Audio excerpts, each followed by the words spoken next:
Okay, everyone, welcome. Welcome. To the Thursday night class this week, Parshas Mishpatim. Tonight's class is dedicated in honor of my uncle.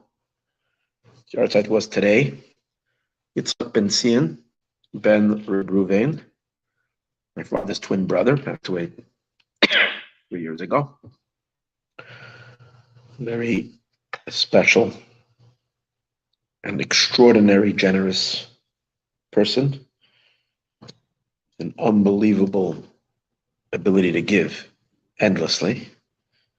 A very intelligent man and a very, very, very special human being. Was always an inspiration for me growing up. And he loved my classes too, so we had a good connection once I started giving classes. So this should be the schus to his very special soul. The shir is dedicated by my father, his twin, who's dedicating it for his brother.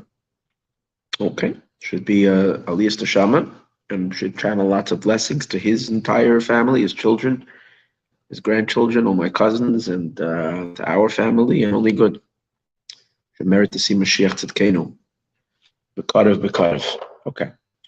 Tonight, we're going to continue a mimer that I started to teach, I think it was 3 weeks ago, at my birthday. We did a class here Thursday night. Maybe it was 4 weeks ago. I remember. I know we did 2 weeks Parshas B'Shalach. So maybe it was just 3 weeks ago. And I told you that I would continue it, but we didn't continue because I wanted to teach a B'Shalach discourse. This week's Parshas Mishpatim, last week's Yisro and Mishpatim, we've already covered all the discourses in the book that we usually learn, which is the Sefer Torah Or. And then next week also, we are free, so to speak, to continue this mimer. So this week, this mimer, I don't plan on finishing it tonight, but let's get deep into the discourse. We'll make a brief review on what we studied last time. And and then Parshas Tetzaveh already, we're back to Torah Or, because over there we have a discourse that we didn't learn yet. And then after that, there'll be a few Purim discourses coming up. So we have some exciting things. This is a very, very special mimer. I chose, just give me 1 second. This looks a little bit off.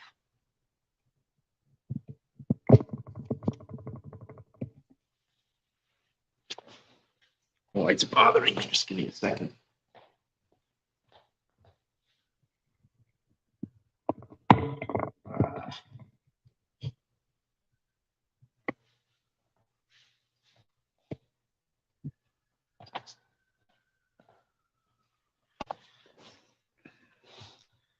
When you're close by to something, you can't see if it's crooked. When you go a little further, you can get a sense. Okay, I think I'm a little straighter now in the camera. Okay. So without further ado, let's go into the discourse. This mimer is found it's a mimer from the Alter Rebbe, Shnei Zalman of Liadi. It's in his Sefer, the Siddur. It's not in the book we usually learn. It's in his Siddur and Dach, put together by his son, the Mittler Rebbe. So every day in the prayer, we say Mizmor L'Saida. It's a special song which comes in the place of giving thank you to God for a miracle. Oh, it's perfect that I'm teaching this tonight. Another reason. See, it didn't even occur to me. My grandson this week, my oldest grandson is 4 years old. Beautiful boy, ended up in the hospital with a post-COVID kind of a thing that's affecting children. And it was very scary. Saturday night, the Matzah Shabbos, he was taken into the hospital. Ended up in the ICU unit for over 24 hours. Thank God they were able to figure it out. And it was a miracle. And Baruch Hashem, he's coming home tonight. So one of the things you offered a special thank you. This is a special kind of a korban called there's a sacrifice in the temple which one would bring in special occasions like this when you want to offer thanks to God. It's a thanksgiving offering. And every day in our prayer, we say a psalm. This is Psalm number 100 in Psalms, which is a psalm particularly made for when a person brought this sacrifice. Today's days, we don't have a temple to bring a sacrifice, but Mizmor L'Toida is the thank you that we say in its place. So and we say it every day during the morning prayers, right after the Baruch Sha'omar passage. We say Mizmor, a song, L'Toida to a song, and the custom is to say it standing because the Korban was brought standing. And as we mentioned last time, there were 4 occasions that one brought the Toda. The 4 occasions were that if someone was ill, someone, like an example, someone coming out of the hospital, doesn't mean you had a little cold, but when a person was in a grave situation through an illness, then they would have to bring a korban toda. It was not have to, but it was something that one should do. The other one was when someone came out of prison, and the other one was when someone traveled over the sea, a sea voyage, and which was considered very dangerous, or when one crossed the wilderness, which again in those days all these things were very risky. So someone came out of that situation was considered to some degree, somewhat of a miracle. And for a miracle, you have to give this special offering of gratitude and thanks. Now, this offering was unique, which I didn't discuss this last time, but this is going to be already in today's part that we're going to study. The offering was unique because it was brought as an animal. Okay, it was whatever the animal was. I think usually a person would bring you can bring for a korban toda. I think you could bring an ox, a calf. You can also bring a sheep. I think if I forgot to look it up, but something like that. But in addition to that, and it can be male or female. That's true. Now, certain animals have to be only female. Certain animals have to be certain sacrifices to be only male. The Torah is very specific. Korban toda is a form of korban shlamim. It's a form of a peace offering, so it can be done male or female animal. But along with the animal, you would also bring breads. A very unique. Sorry.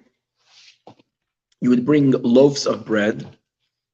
They were 40 loaves of bread, but they were divided as follows. 30 of them were unleavened bread, matzah bread, and 10 of those breads were leavened bread, chametz.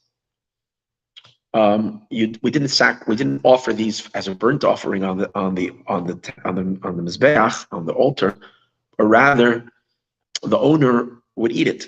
And usually, what people would do is they would make a party, invite their friends and family, and everybody would come participate, both in the sacrificial meat, because some of the meat goes home with the owner, don't have to eat in the temple. Some of it goes to the priests, the kohen. Others would go home with this fellow. You would have to stay in Jerusalem, because you're not allowed to take sacrificial meat out of Jerusalem. And the guy would make a barbecue, whatever it is, invite friends over, and they would have the breads, and they would eat these breads at a very short time. You could only eat it the day you offered it, and the day you offered it, and that night. Usually a peace offering, you have an extra day to eat it, but not this kind of peace offering. It's only that day and the night. And I guess the feelings of gratitude that you felt in the temple have to immediately translate into this feast that one would do with their friends and family, and they would obviously sing and dance and thank God, and it was a very special occasion. And they would eat the breads as well, the leavened breads and the non-leavened breads. Now, the novelty over here is that in the temple, they would bring in chametz, non-leavened, they would bring in leavened bread. What was the chiddush of that? Because generally, all meal offerings, all offerings that come from vegetation, which was always meat or sometimes barley, all of them were forbidden to be leavened in the temple. This is the only sacrifice, this and one other, in which we brought into the temple, the only type of offering which was brought into the temple, which was leavened. The bread of the Todah, of the thank you offering, and also on Shavuot, on the holiday of Shavuos, they would bring a public offering, a peace offering of 2 sheep with 2 big loaves of bread, and those loaves of bread were, again, the verse says, chametz te'afena. You should leaven them on purpose. They don't qualify if they're not leavened bread. They have to be bread that is leavened, which means it rises and so forth. It's non-kosher LaPesach bread. That's the Shavuos offering.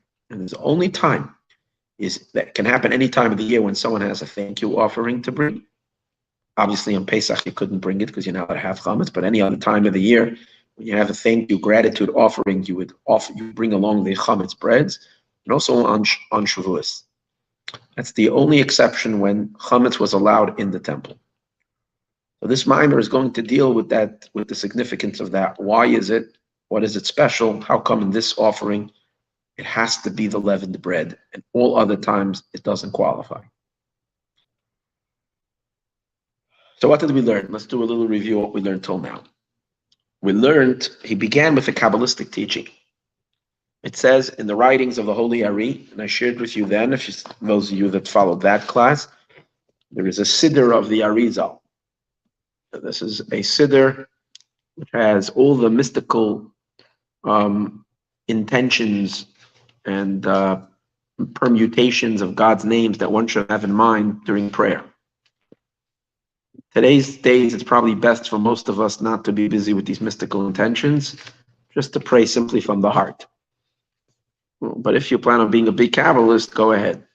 But Hasidic culture does not recommend it. It recommends better deep meditation on Hasidic concepts of the davening instead of permutations of God's names, which most of the time we don't really know much what they mean unless one learns a lot of Hasidic a lot of Hasidic discourses. And the Hasidic masters dissuade us from doing this. It's meant for holy tzaddikim. These great tzaddikim are able to do it. Anyways, but over here it says like this. This Mizmor is Mizmor neged Abba ve'ima de Yetzirah. It corresponds to father and mother of the world of Yetzirah. It's some kind of a yichud taking place between father and mother of the world of formation. So we're tapping that level. As I mentioned last time, during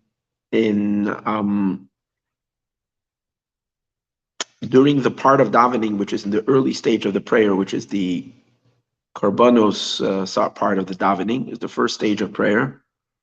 Those karbanos are in the world of Asiya. In other words, it's eliciting spiritual energies, but only in the world of Asiya, in the spiritual realm of this world. The second part of the prayer, which is Baruch She'amar, which we get into the verses of song, we are being elevated into the higher world, which is the world of formation. And we are, sorry, I got some. Where's it go? Driving me nuts. Okay. Sorry.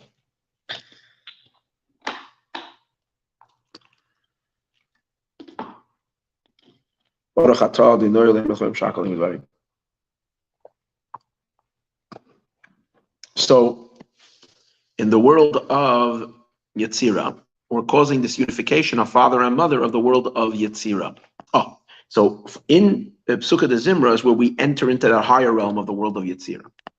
Mizmor L'Saida is a unification of 2 attributes in the world of Yetzirah, which is father and mother of Yetzirah, which is called Chachma and Bina. This Mizmor, we are bringing about this mystical unification of these 2 attributes. The Maimer is going to explain what's the relationship of Mizmor L'Toda with this particular unification of these 2 attributes.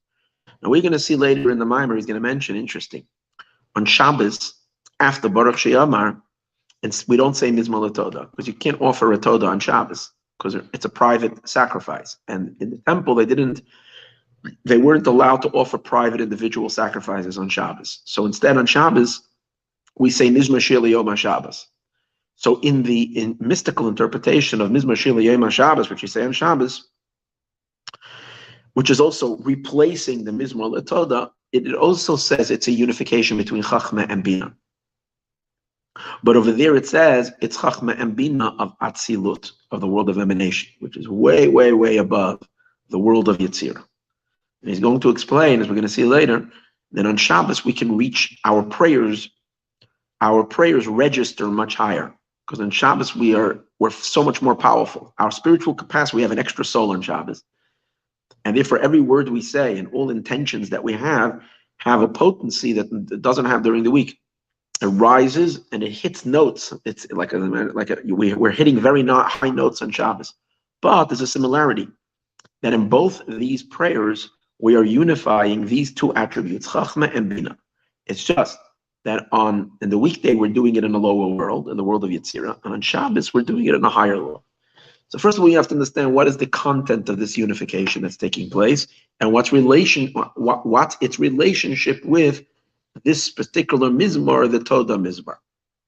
So what we learned last time, or maybe we'll be reviewing a little bit more than I used to reviewing, because this was already a few weeks ago that we learned it.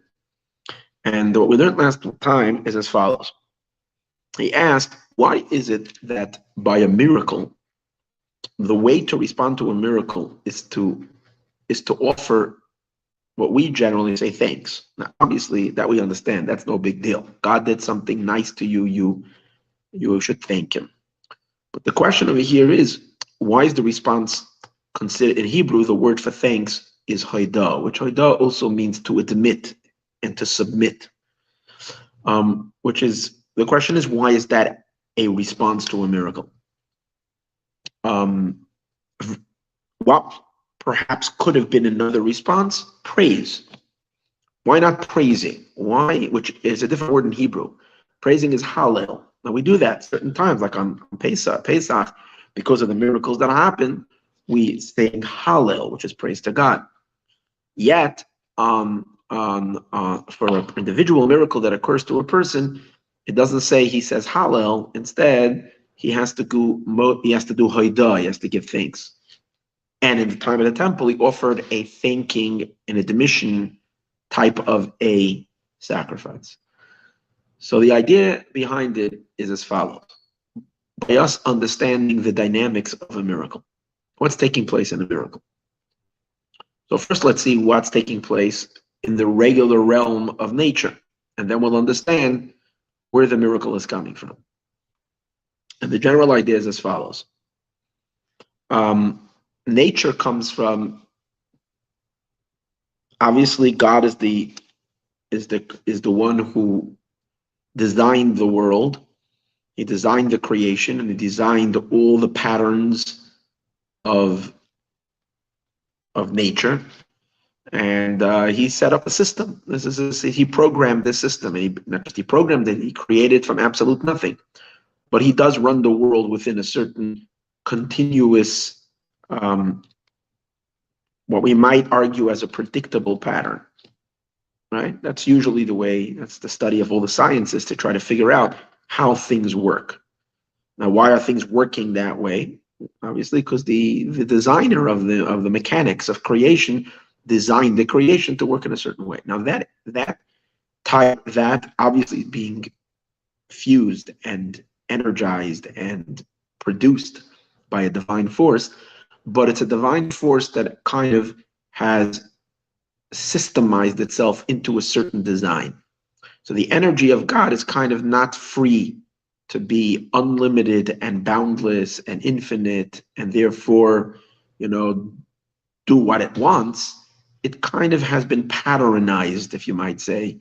It has systemized itself into a pattern. And that's the most, as he explains, the most external level of the divine, generally associated with the name of Elokim, which the name of Elokim is the name of nature. Not of nature, it's the name of the divine, as the divine is obviously it's a self-imposed limitation, where he self-imposes a limitation on himself to act in a particular systemized way, and he doesn't budge from that kind of system. That is the name of Elokim. But then there is a higher energy of the divine, where God is beyond. Now, obviously, in the realms of Elokim, we can say already that God has Hashem's energy, this life force, is contained and operates within the systems of nature, which the system of nature includes the obviously most foremost element of creation as we know it, and that is time and space. So time and space is so Hashem is operating within, and he's lending himself into the definitions of time and space. But then there is the transcendental, divine energy force, which is God himself is obviously utterly and totally beyond any system and definition. So he is not defined by time and space, and his energy that flows from him, his revelation of his light that emanates from him, that has not yet been imbued into the creation, but stands above the systems of creation, that energy is beyond time and space and beyond all definitions. Now, these two energies have different names. The energy that systemizes or is included or is invested and somehow defined with certain definitions, as we said before, is associated with the name of Elokim. Generally, it's the power of Malchut, which we spoke about on Monday night. Things are already very fixed and defined and limited. But then the transcendental energy of the infinite, where the energy is not yet shaped and formed or operating within a certain manner, it's just an undefined energy that is above all these definitions, is called Yud Kei Vav Kei, Hashem's the Tetragrammaton, indicating its aloofness and its beyondness of time. That's why the word Yud Kei Vav Kei contains past, present, and future all together. Hoya means he was, Hove he is, V'yeh, and he will be, and as all of that is all unified as one, because there's no past, there's no present, there's no future. He's utterly beyond all of that definitions. Now, the question is, to what degree are these two separate forces that are completely independent from each other? There is the infinite, and then there is the finite. And obviously, the operation mode as the source of creation is the finite energy. So we say no. One of the lines we say in this very passage of Mizmor L'Toda is we say, Du'u, you should know, Ki Hashem hu Elokim, that Havaya, which then Hashem is spelled over there, the tetragrammaton, the name of God of Yud Kei Vav Kei, and Elokim is again the force of nature, the divine force within nature. And what are we saying? That Havaya hu Elokim, that Hashem is Elokim, and Elokim is Havaya. What does that mean? That really the Elokim energy is not anything independent of Havaya. It's just that Havaya himself is projecting to us in a manner of Elokim. In essence, he's not in any way limited, defined, and confined by any of these systems. He just exposes mostly the way he shows himself. It's a garment. It's basically what it is. It's an external garment through which he's operating in the world, but it's not. And really, that external garment is not the power. The power is the undefined, infinite, boundless energy that is just operating and interfacing with us through the garment. If the garment would be a power on its own, then these forces of nature and the systems that are in place would be really true, significant powers. What we're trying to indicate over here is that it's really not any power at all. Because just like a garment, when you see a sleeve moving, you know it's not the sleeve moving. You know that the sleeve is moving, but the sleeve is being moved by a power that's inside the sleeve that maybe is being blocked if you're wearing a sleeve that's covering your hands with gloves. So you're seeing a jacket move, a coat move, but it's really a person moving, and that's the source of that movement. So every system that is within the world is really being controlled by God himself, who infinitely transcends all systems. And therefore, a miracle is absolutely no big deal for him, even though he always interfaces with us through the garments, so that we have free choice, so that we don't see him, so that we think things are just natural and the world is just a world. so that it's not so simple, it's not so obvious that God is in our lives, so we can choose to ignore it. If the world would be utterly not run by any systems and everything would be clearly just a divine intervention or a divine, then obviously we would be dependent every second for God's input. We would recognize we are dependent for his input, but we don't recognize it. But then it would be so obvious, and there would be no entertainment from God when we choose to serve him. There would be no satisfaction, Hashem be sure, because he would know that, we're serving him because we have zero choice in it. So therefore, God intentionally obscured the infinite and interfaces with us through an external, outer, thin little veil of nature and Elohim. But we need to be wise and know that even though we're not living in a miracle, even though we are experiencing natural courses of things, we know that really the power behind that is not really a power that is defined by any of these systems. It's almost like we say, God is choosing to make the day and make the night now from absolute nothing. God is choosing right now to relate to us through in time and in space. It's not that there is really truly a system of time and space. And when the wind is blowing, it's not like there is a system of weather and the wind is blowing. It's God, out of his utterly free choice, choosing to blow a wind to what was I seeing yesterday? I opened up a book randomly over here. I saw one of the sages was very hot, and he sat out he was just such exhausting hot heat. So he sat out on a ledge from a mountain where there would be a gust of wind. And he announced, I think he told his daughter or something, he said, I'll give you a bunch of I think a certain type of flowers, or maybe it was a food item, a bundle, if you stand and you cool me off a little, take a towel or a fan and fan me a little. And then a wind suddenly came, and it was a delicious breeze because he was sitting out there with the wind. And he said, how many bundles of these do I have to give to the blower or the wind? So in other words, because he was an elevated human being, he didn't just enjoy the wind as a natural gust of wind, but recognized that God at this moment has been kind to him and blew a wind to him. So obviously there is a system and a weather system and so on and so forth, but every little part of it is really be controlled by a being that's infinitely beyond it, who's deciding to camouflage himself under the veil of systems, of weather systems and so on and so forth. What we're really saying is that God is intimately involved in every small little thing.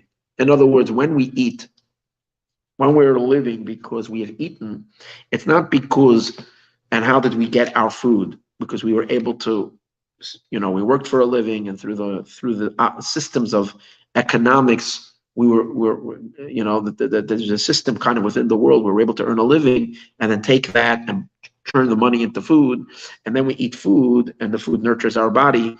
Food doesn't nurture your body. God nurtures your body. God Almighty himself nurtures your body and my body every second. He's giving life and sustenance to us every second. But he doesn't give us life directly in a way that he hides it and camouflages through the nutrients of the food that he's giving, and so on and so forth. So, and there's multi-layers of systems, but these systems have zero power and significance. It's really only the singular power of God himself, who's utterly beyond it all, that is driving and hiding through these systems. But what's the beauty of a miracle? The beauty of the miracle is that God parts the veil and he communicates with us not through the ordinary system. So then we suddenly point our finger and we say, here he is. That's it. So the idea of a miracle is godly revelation. When godly revelation means that the higher name of God, the Yud Kei Vav Kei, has been revealed to us. Generally, God is also being revealed to us. He's being revealed to us in the fact that he's taking care of us. He's giving us oxygen every second. That's what we say in the prayer. What does King David sign off the book of Psalms? Which are just the last words? Kol neshama. On every breath, we have to thank God. Every breath, Kol neshama. Thank Hashem for every breath, because you're not breathing because you have oxygen. You're breathing right now because God is giving you life. He's literally giving you and me and all of us life every second. That's why I'm breathing. He's doing it through oxygen and so on and so forth, which he's continuously creating ex nihilo, from absolute nothing into something. So it's all really him. It's under an external construct of nature. But as we live in the natural world, we miss the divine. And it takes thinking and meditation and so on and so forth to recognize it. But when a miracle happens, we're like, oh, wow, how did that happen? And then you see that what seems to be a world of systems is not really, there's someone really behind it all that's making all this happen. And that's the miracle. Therefore, when a miracle happens, we ought to thank God for being open with us, not being concealed, but being open. Okay. But why? So maybe praise him. Why the acknowledgement? So here's the next point. In the discourse, we learned, actually, this was the first point. I just turned it around. I'm coming to it from the back. What's the idea? The idea is that Havaya, the Yud-Kei Vav-Kei, this transcendental divinity is not something that we grasp in our mind. Because on that level, God is utterly unknowable, because you're dealing with the infinite. You're dealing with what is not defined. And our minds can't latch itself on something that doesn't have any definitions. In order for our minds to grasp and understand something, it has to be definitive. So therefore, when it comes to the Elohim element of the divine, the outer crust of the divine, the outer interface with us, since God himself, the divine energy, is systemizing itself into a certain system, on that level of the divine, we can know him. We can grasp him. We can understand him with our mind, and we can and understand it and appreciate him. But on the level where God is still above all these systems, we cannot know him we can't really grasp that in our intelligence.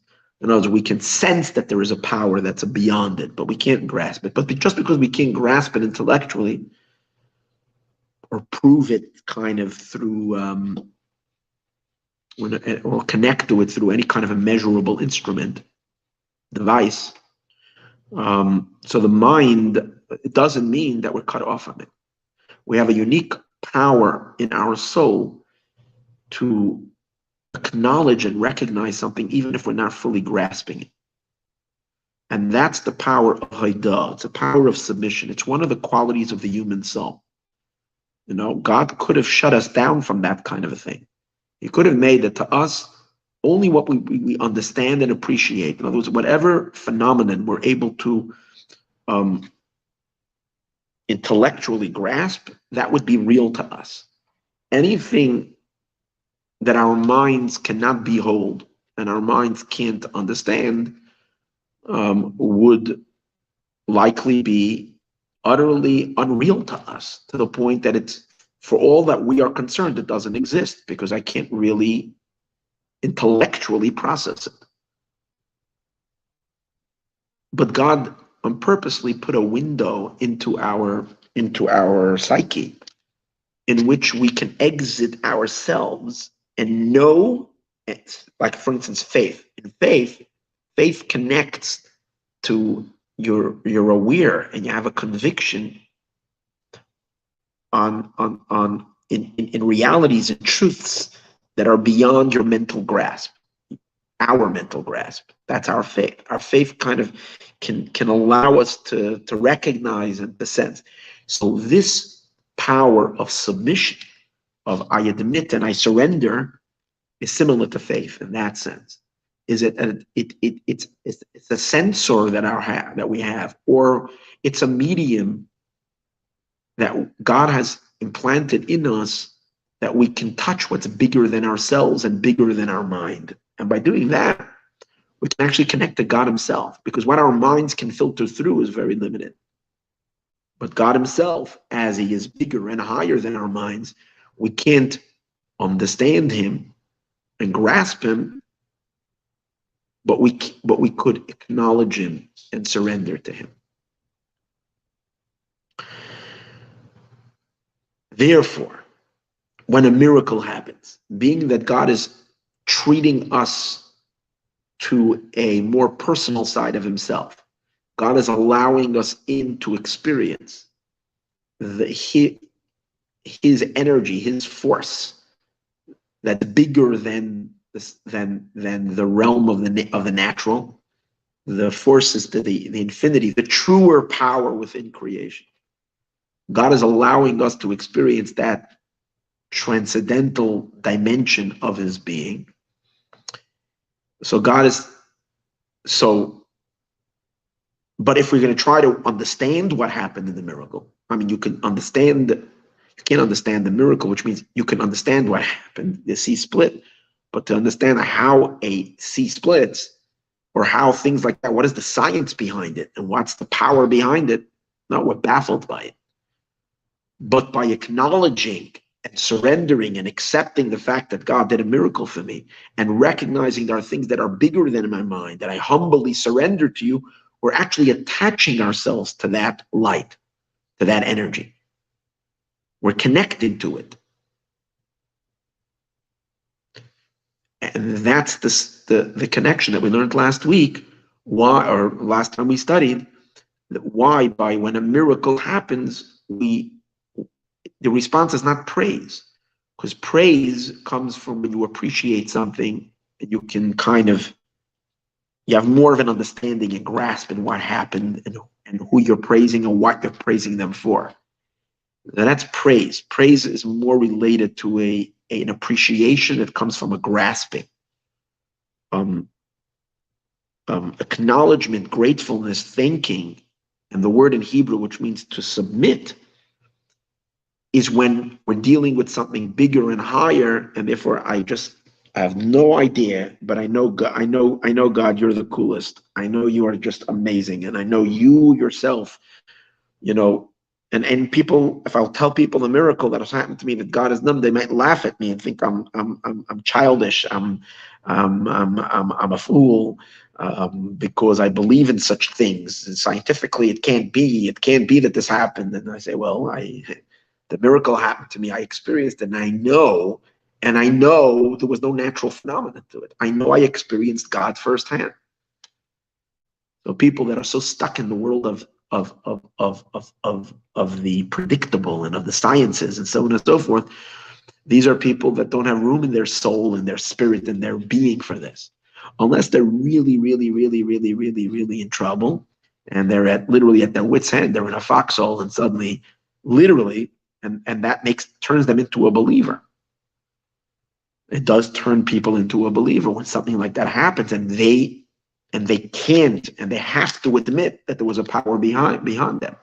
But people that have no problem, because people that always interface with that transcendental force, experience miracles far, far more often, because we're not rigid, we're not stuck. We've exercised.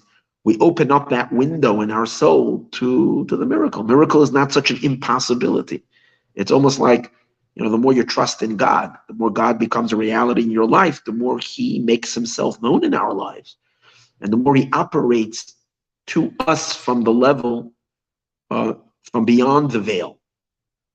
And he knows that we're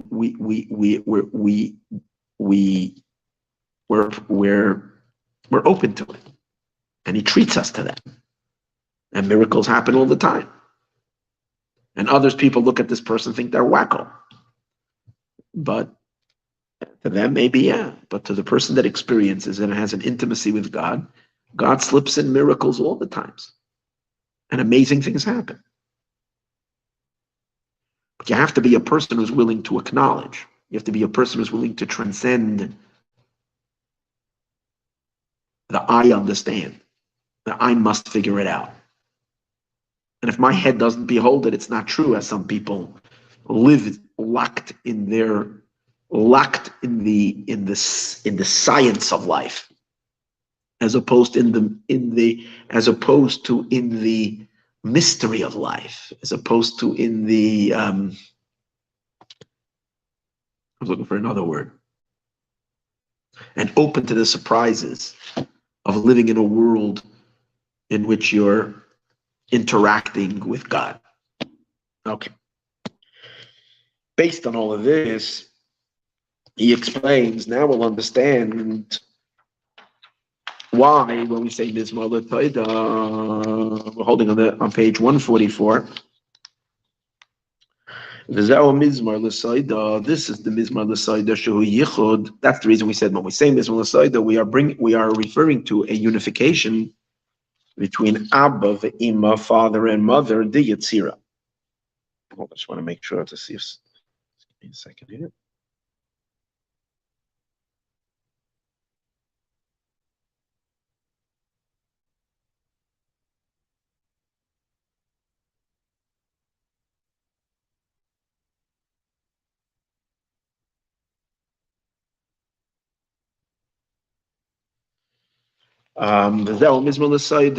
This is the idea of Mizmor L'Soida Sheyichud Abba Ve'ima de Yetzira. It's the unification of father and mother of the world of Yetzira. Now we'll understand what's this relationship.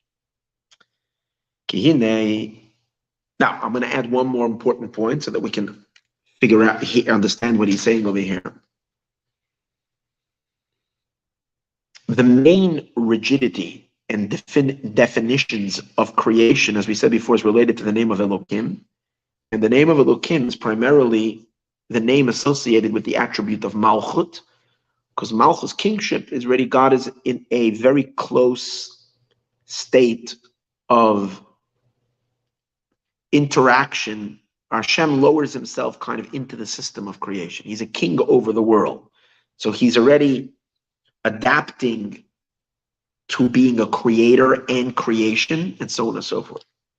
So therefore, if we're saying that the divine as well as systemizes himself into certain patterns, it would apply to the attribute of Malchus.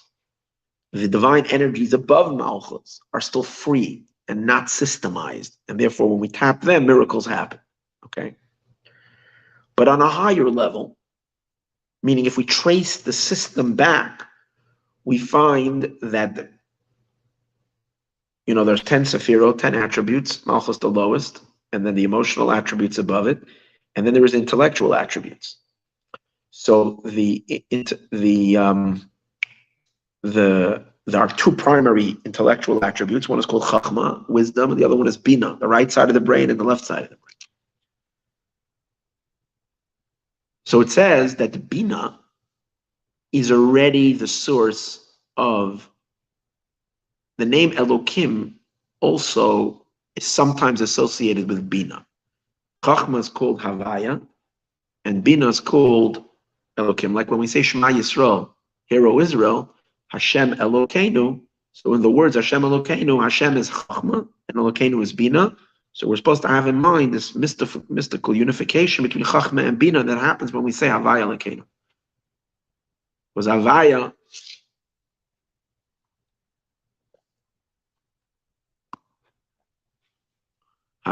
is Chachma and Elokim is Bina. Why? What's the difference between Chachma and Bina in the intellectual range? Bina is already is systemized. Bina is already definitions.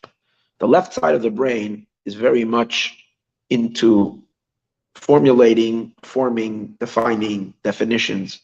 The left side of the brain is where grasping takes place, where things get kind of, they get, the mind defines them. It's like it becomes a definitive set idea. It's called lights in vessels or containers. There are specifics. The right side of the brain is where the creative mind happens. That's where the energy is just simply and raw, and therefore anything can happen. That's the wild part of the creative mind on the right side of the mind. And that's the Chachma. And for that reason, Bina is called Yesh. It's called something. And Chachma is called Ayin. Chachma is called nothingness. It's expressed in the word Chachma. Koach, it is the power Ma, of what? That means that in Chachma, the energy is still free. It's not defined. It's still what. We don't have, and therefore we wonder about it. It's above us. Bina is already called yesh, something, definitive. That's why Bina is and Malchut are connected to each other. They're both the feminine element. Bina is mother and Malchus is daughter. And that's already, just like Malchus is creation, Bina is considered the source of creation.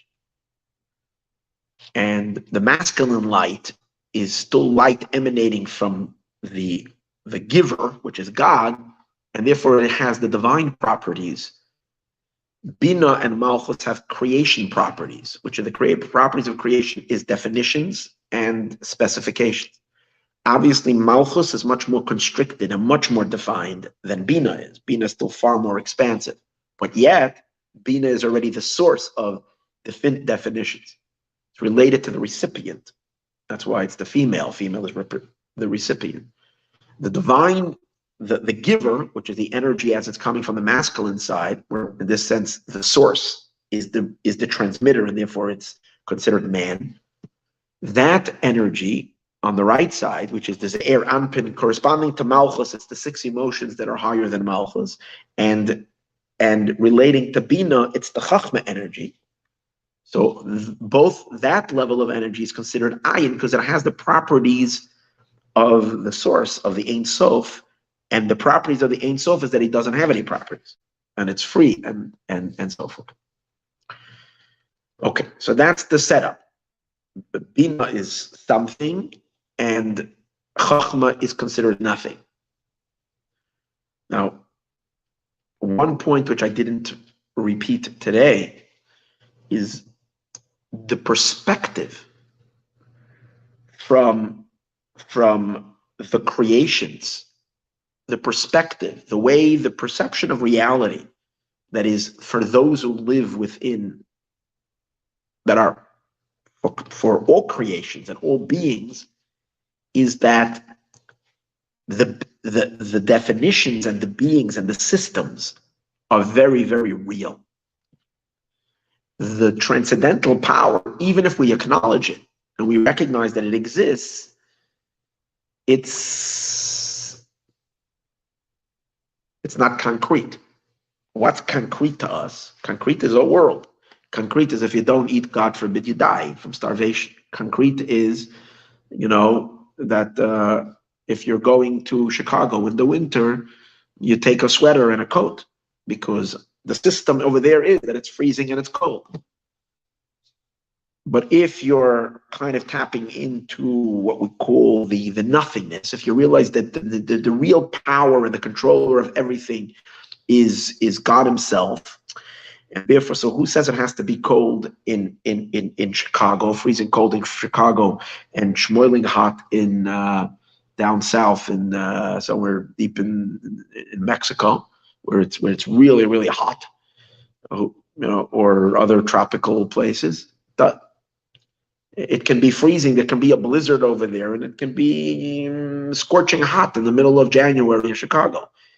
Now, if we're really, really, really, really tapping in, if to us God is absolutely real, then hypothetically, when you're going to Chicago, you're bringing your bathing suit in the same way like you're bringing your sweater. And I'm not saying anybody should do this. I'm not saying that we should. I'm not recommending this. But I'm saying if someone is living with the reality of the concreteness that God is real and all the systems are really so superficial to the point that they have no substance at all. So who says it's going to be like, the only thing that's guaranteed is God. Anything else, it could be. I don't know. Like people say, the weather says tomorrow is going to be good. Who says? That's if God is going to follow the system. Now, usually he does follow the system. So therefore we can predict. And therefore you asked me, if you're going to Chicago, if you should take your bathing suit, if you should take your winter coat, I would tell you to take your winter coat. But I know, but even for me, or when I say me, I don't mean me, but people like me and so on, who teach Hasidus all day long, we're still, this is my my occupation. So we think about these ideas a lot. Yet, nature is still the reality to me. But to a real tzaddik and a very big tzaddik, they're living in the state of that something from nothing. The worlds are not, the systems are no systems. It's just one singular transcendental being that is above it all. And to them, that truth is so real. What I'm saying is you can be a believer, you can be a devout Jew and learn Torah, do mitzvot, and be very, very, have a lot of faith in God and believe in God and so on and so. But yet, the reality of the world is still, I mentioned last time, when you hear a prognosis, it scares you. Even though but you could pray, God could intervene. Yeah, but it's more distant as opposed to doctor. This is that he's telling you what is. He's taking the X-ray. He's looking at what is. It's because, and it has to be this way for those that are living within the construct. When you live within the construct, the system of the construct is what controls things. Even if in the back of your mind there's a superpower that's beyond it, and you acknowledge it, but that superpower is called nothingness. And you lift up your eyes to that nothingness, and you hope that it will maybe get involved, right? That's perspective from inside. The perspective from outside, God's perspective, total opposite. He is infinite. He himself is the absolute being. He is real. He is real. The world's, because he has to be. He's an absolute being. His being is the being of beingness. The world happened to be because he's projecting these systems just because he chooses to do so. And at any, even while he's projecting it, every second it's dependent on his projection. And number two, the only reason it is that way is not because it is that way in essence, it's because he happens to want it that way. So it's really nothing. There's no aluminum to it. It's plastic. It's so flimsy. It has nothing at all. So to him, when we say it's nothing to him, I mean the world is nothing to him, and the divine energy that's creating and systemizing itself is considered a tiny little insignificant ray that he's projecting in that way right now. But what is real substance? His reality. So from his beingness, he is real and the worlds are nothing, literally nothing. From our perspective, we are something. And when him, we don't say he's literally nothing, not because even we know that he's the real something. But even though we know it, that's not our reality. Okay? When a miracle happens, or people who merit to see more than one miracle in their life, to the point that they start living with almost like expectations of miracles. Because miracles are like a constant. They rely on God so much, and God comes through for them. What happens to them is that the other side starts becoming very concrete and very real. And nature starts becoming less definitive and less controlling. They never feel stuck in any situation just because the experts say. Because they're leaning on the being that is really truer to them than what the experts are saying. So he's saying an interesting thing. Now, Kabbalistically, the systems of creation start with Bina. Bina is like the source, as we said earlier, where the divine is already going into a system. Chachma is still beyond system. But because Chachma is still raw, infinite energy, we refer to Bina as concrete, as something. And we refer to Chachma as what? As nothingness, because it's distant. But he says that's from the perspective of Bina. But from the perspective of Chachma, it's the opposite. The infinite energy is the truth. That's true reality. That's real existence, real power. The finite system is nothingness. Okay. Now, usually, the manner in which Chachma transmits to Bina, the infinite power funnels down into Bina, which is the systemized containers. The way Chachma gives to Bina is in a way that Chachma keeps its distance from Bina. Its distance from Bina. Chachma gives to Bina, but in a way of distance. So even though Chachma energizes Bina, it allows Bina to retain her view. And what's her view? That the system is very real. The energy that's coming from beyond is more, I know it's coming from there, but it's, and what that does to creation is that it, from the Bina, eventually that trickles down. And time you get down to the physical world and to the world of, you end up with smug and egotistical scientists who believe that they're the absolute authority over life. What you're seeing now with various different things. They decide everything because their understanding is the ultimate. That's because the way God creates it is that Chachma allows itself to be not felt in Bina. When a miracle happens, there is a marriage between Chachma and Bina, and Chachma gets very intimate with Bina. When Chachma has intimacy with Bina, Chachma projects its inner light into Bina, and Bina receives the light of Chachma, and Bina is kind of elevated into the truths of Chachma.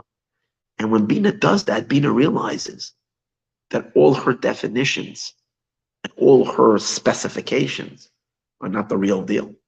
And that the real power is the power of the Ein Sof, which is in Chachma, the Chachma itself. So Bina loses itself into Chachma, and then what happens?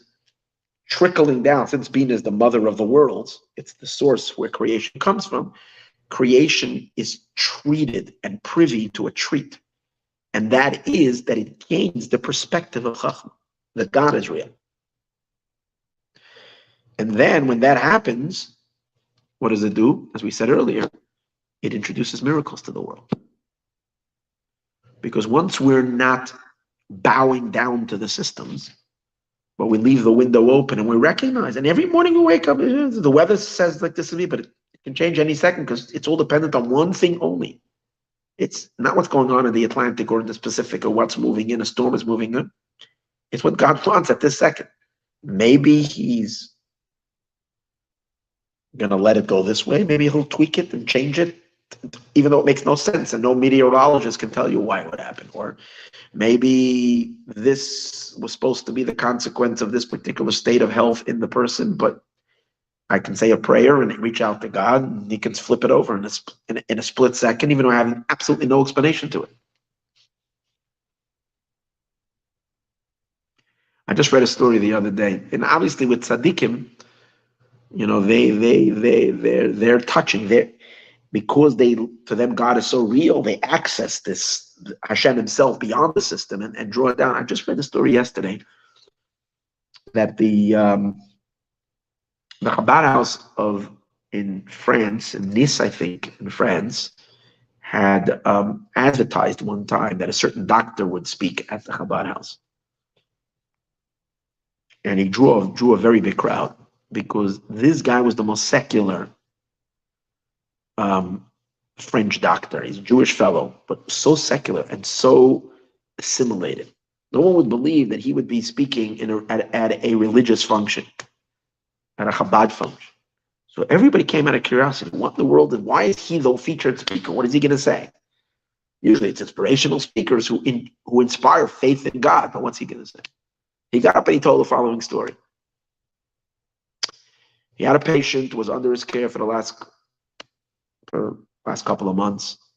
It was an elderly woman, and she had serious cancer, I think it was, and basically just a few weeks ago they took a look at X-rays, and it was a serious situation where He needed to operate emergency within 48 hours.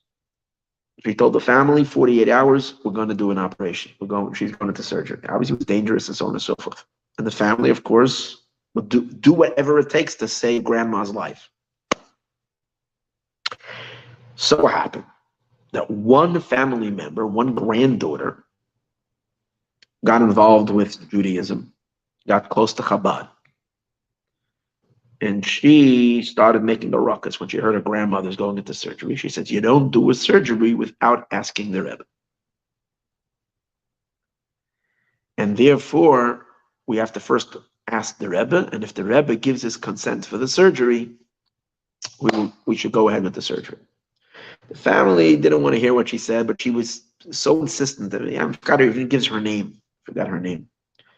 She was so insistent. So they came to the doctor and they said that we were going to check in with you. The guy thought they're crazy. He said, listen here, we can't wait to get an answer. We must go to surgery now. You want to save your grandmother's life, back and forth. In the end, they were already wheeling came 2 days later. They were already wheeling they wheeled her into the operating room when suddenly the door burst open and this young girl herself came rushing in, cried out to me. The doctor's telling the story. And she burst out crying. And she said, Doctor, the Rebbe said not that she doesn't need the operation, but don't operate. And the doctor, he said, my first notion was, I have a responsibility to my patient, and by me listening to you or trying to this, this patient is going to die. But somehow she triggered something in his heart. So he ordered that right before they were ready to operate, they should take her and re-examine, do x-rays again. So they put her back in to the examination, took x-rays. And the doctor sat and he was baffled and he went crazy. He told us, me and my team were sitting there and looking for about an hour. We looked at these x-rays and these x-rays, these x-rays and these x-rays, and these x-rays and these x-rays. And basically there was nothing there. Over here it was a full-blown cancer, and here there was nothing there. The Rebbe said, don't have to operate. So, what is it? The Rebbe, Tzaddik, is tapping into Havaya. The system you say, well, how come he doesn't do it all the time? Only he knows why, when, where he draws it, and when he can draw it, and so on and so forth. So nothing is subject to this. But here's what we're learning today. The part of the mechanics of this, when miracles happen, when the infinite is showing himself, the Havaya element is showing himself in Elokim, is expressed in the concept of the unity between Chachma and Bina, in a manner not in their regular interaction. Because usually the way Chachma gives life to Bina is that Chachma remains private to itself and it emanates energy to Bina. So Bina then retains her own view, and everybody that's feeding off the Bina, which is Bina again is the mother of creation. It's already the mother of the design of creation. Even though Bina acknowledges that she doesn't have anything without Chachma, she still feels that her reality is a reality. And again, if Bina feels that way, can you imagine how those that are within the construct of Bina further and further and further, where creation becomes more and more and more and more fixed and defined and defined and defined, and the systems become tighter and tighter and tighter and less loose, and until it becomes, you get down to this world where you bow down to nature. And that's when God created the world. That's how He created it. That it should leave room for that kind of for that consciousness or that state of awareness. But once God engages the Jewish people through Torah and mitzvot and through what he allows is that we cause a unity between. We bring him close. We get him involved, And when Chachma merges with Bina in a state of intimacy, he allows himself to completely dominate her. So she becomes dominated by him, and she loses herself in him, and she suddenly experiences his truth in her space.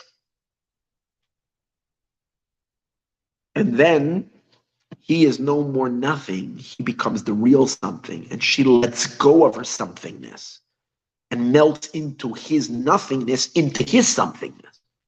Even if she doesn't grasp it, but she is imbued with that truth.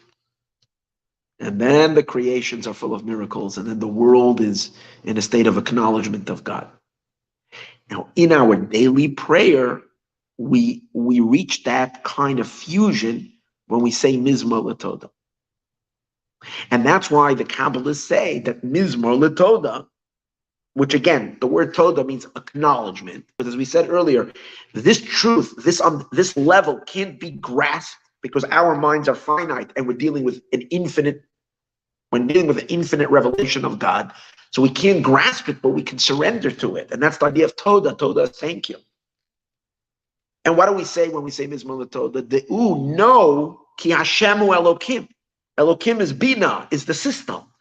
Know that the system is really nothing. It's the flimsy external outside, very, very, very external outer shell or outer little film of the real power that is the real substance of reality, which is Havaya. Havaya is Elokim. It's not two separate things. And that's why the mystics tell us that what's the science behind it? What's the science of this beyond science is the unification of father and mother of Bina. Primarily is that father is dominating, dad is dominating mom in this case, which means the undefined, limitless energy of God is revealing himself in all of his power. And in that sense, the worlds are then in a state of joy. Ivdus Hashem b'simcha. This is the awesome joy, incredible revelation, incredible intimacy with God, as we'll soon see. And this is the idea of Mizmor L'Toda. This is the yichud of Ava. Ava means Abba, ve'ima, the Yetzirah of the world of formation. Because father and mother, Yeduit is known. Shein Chachma, Bina, that they are Chachma and Bina. Shenikra Trein Rein. They're called two friends, the Loimus Parsh. Now Chachma and Bina, Chachma is always feeding Bina. But he's explaining that there's two ways of how Chachma feeds Bina. One way where Chachma feeds Bina is like a husband and a wife, and they're not being intimate, he's just supporting her. So there is a channel, he's channeling her, but then she retains her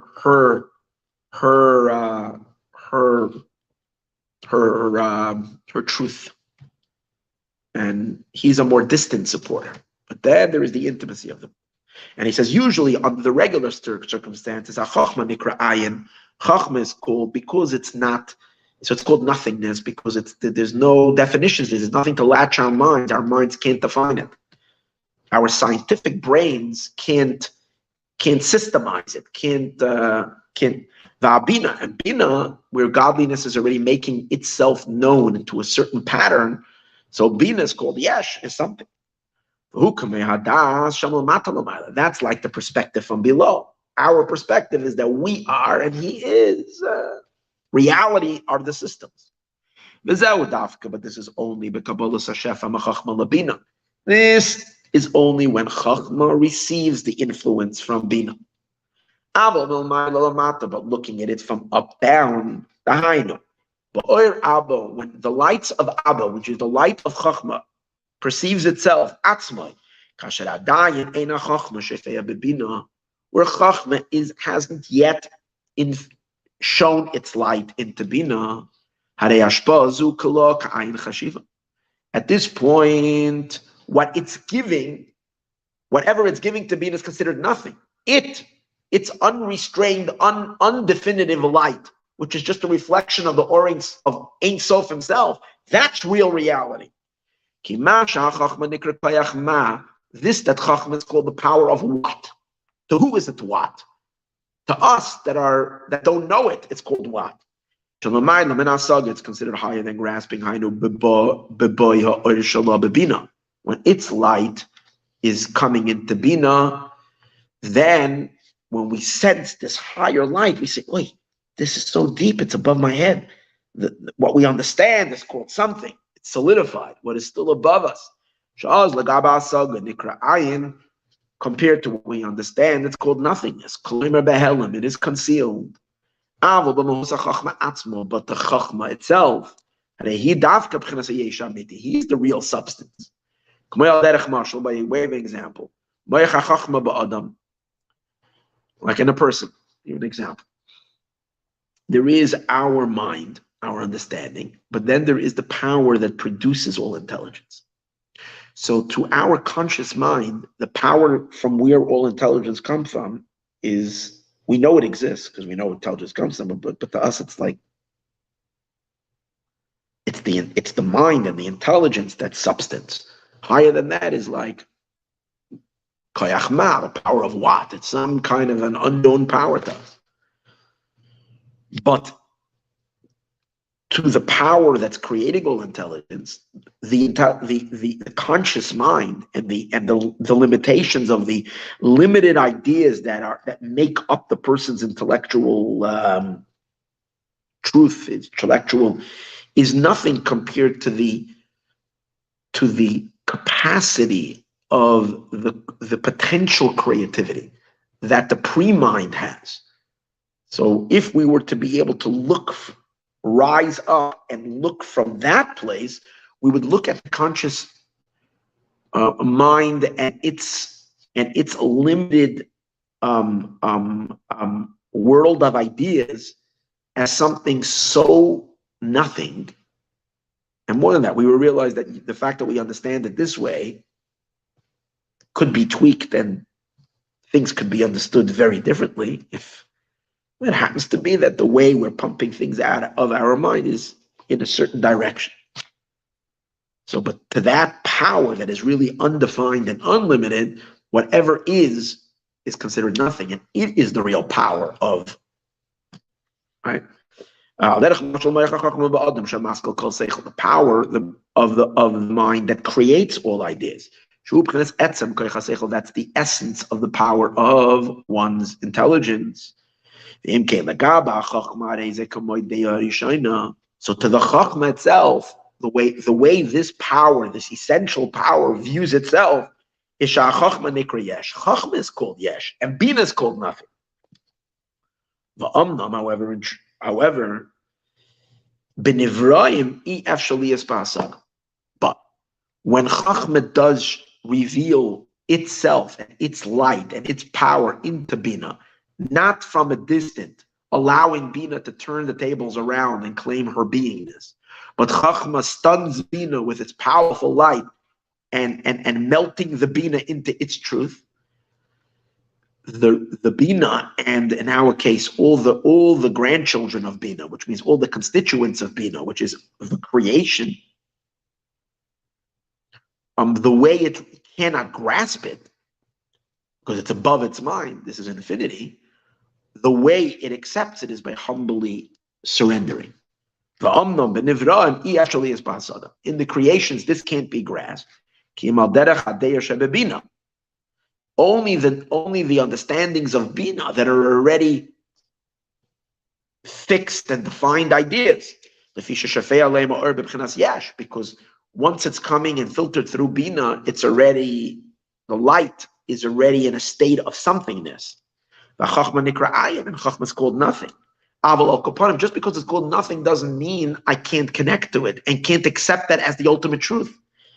I can transcend my limitations and accept and experience the reality of what's beyond my mind and submit that it is true, and it becomes the most dominating factor in my life. How delicious and how wondrous is it to be a human being? You're so free. Nothing subjects you, nothing scares you, nothing intimidates you. Simple words, this is a person who literally lives on God's lap every second. So what's going to scare me? What's going to intimidate me? If the master and the controller of everything is a local call, not even long distance, and always picks up the phone and loves me infinitely, so anything that scares me.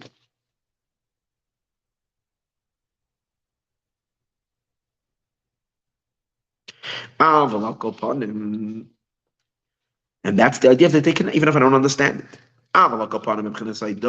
In a manner of surrender, you can reach this level. That's the point. You can reach and accept and therefore experience this level.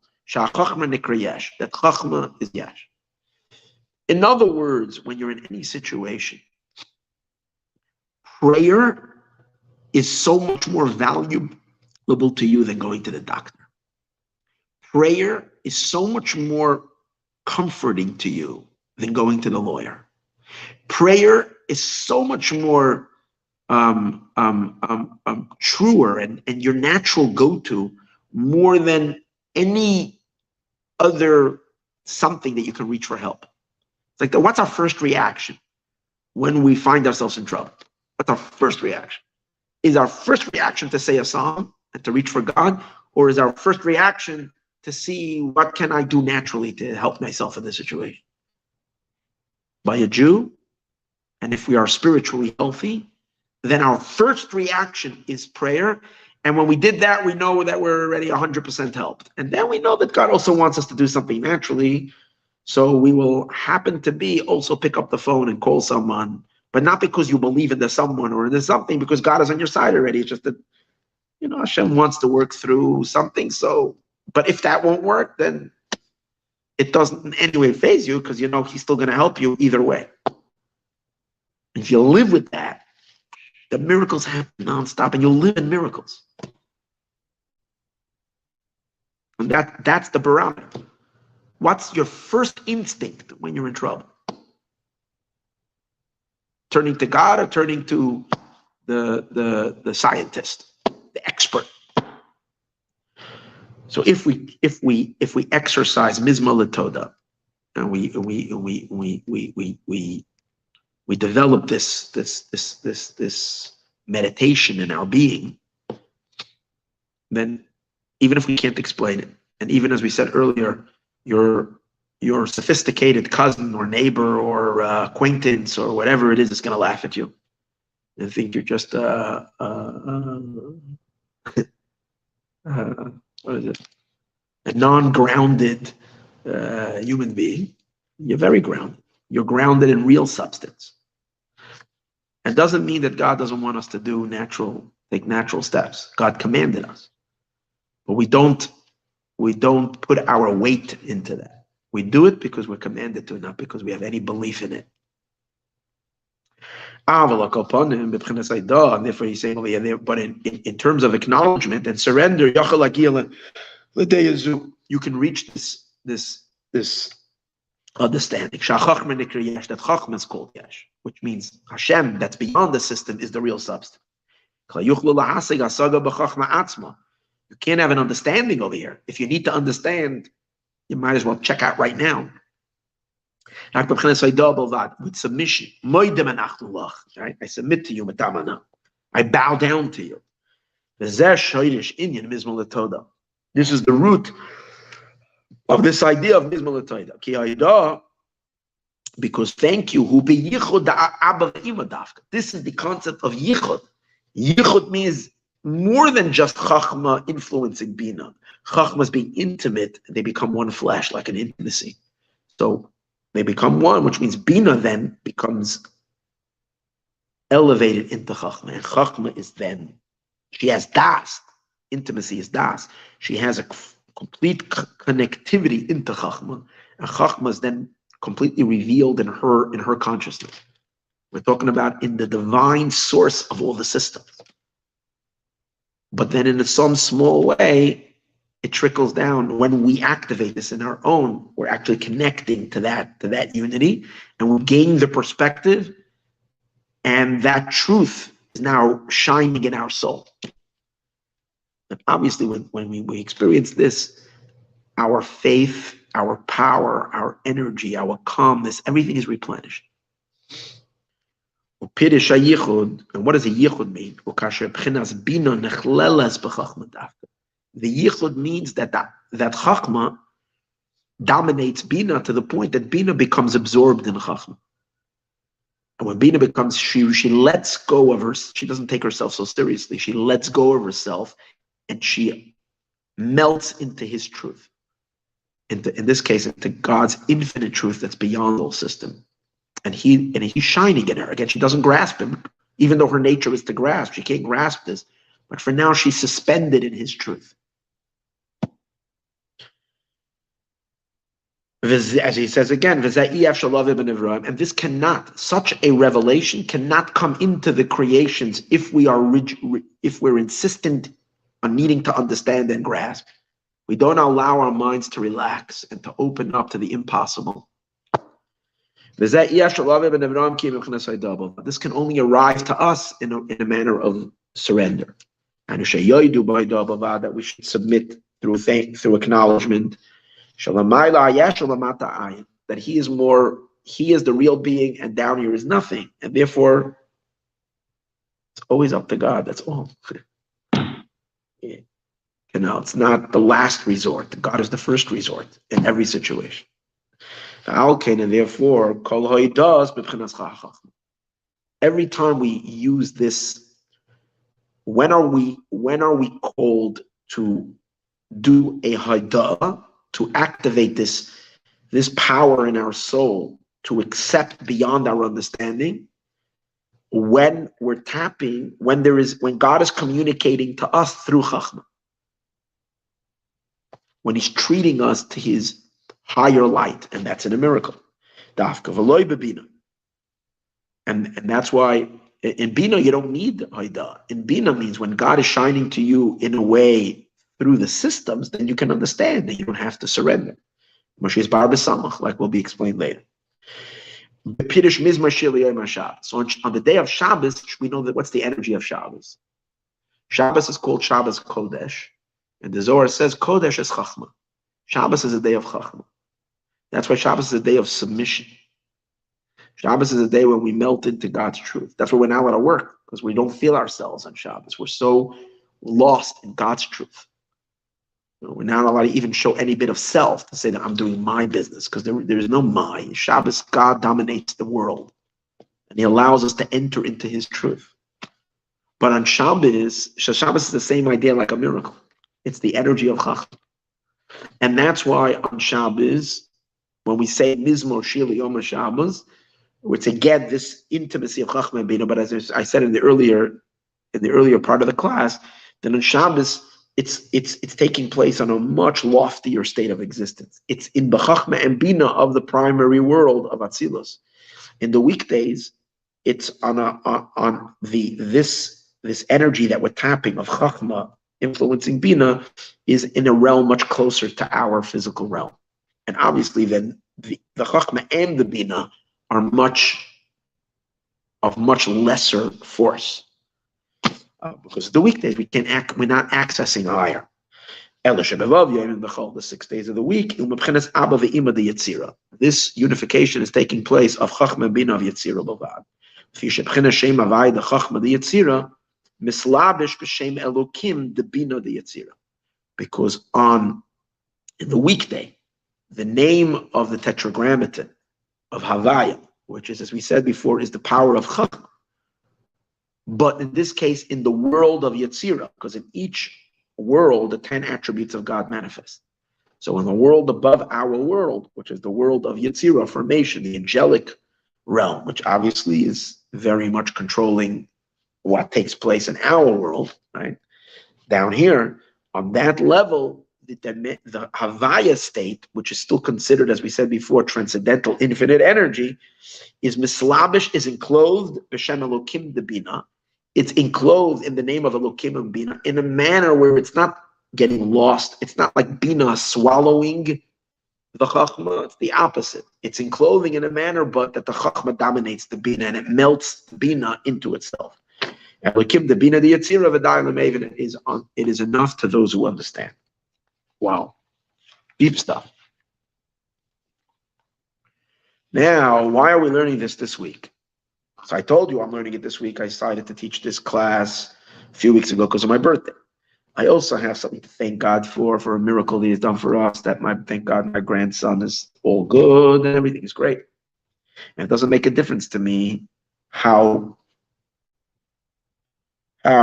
likely it was based on nature, because that's utterly irrelevant. I know that on Sunday I prayed and my family prayed and God answered. And yeah, so the messengers were the doctors and so on and so forth. Fine, but it could have, God forbid, just gone the other way with all the doctors, and it went this way because God sent a miracle. So that's why Mizmor Toda. That's what we have to thank. But now it's related also to Parshas Mishpatim, to this week's Torah portion. This week's Torah portion is where we start reading the laws of the Torah. Now, the laws of the Torah are called Halacha. Halacha, it means these are the laws of the Torah. Halacha means the law of when you come to a rabbi and you want to know how to behave in a certain situation, you ask, what's the halacha? Which means, what's the Torah requirement of my behavior? So these are the laws. Parshas Mishpatim deal with laws pertaining to so many areas of our life, particularly regarding financial obligations and how to deal with finances and so on and so forth.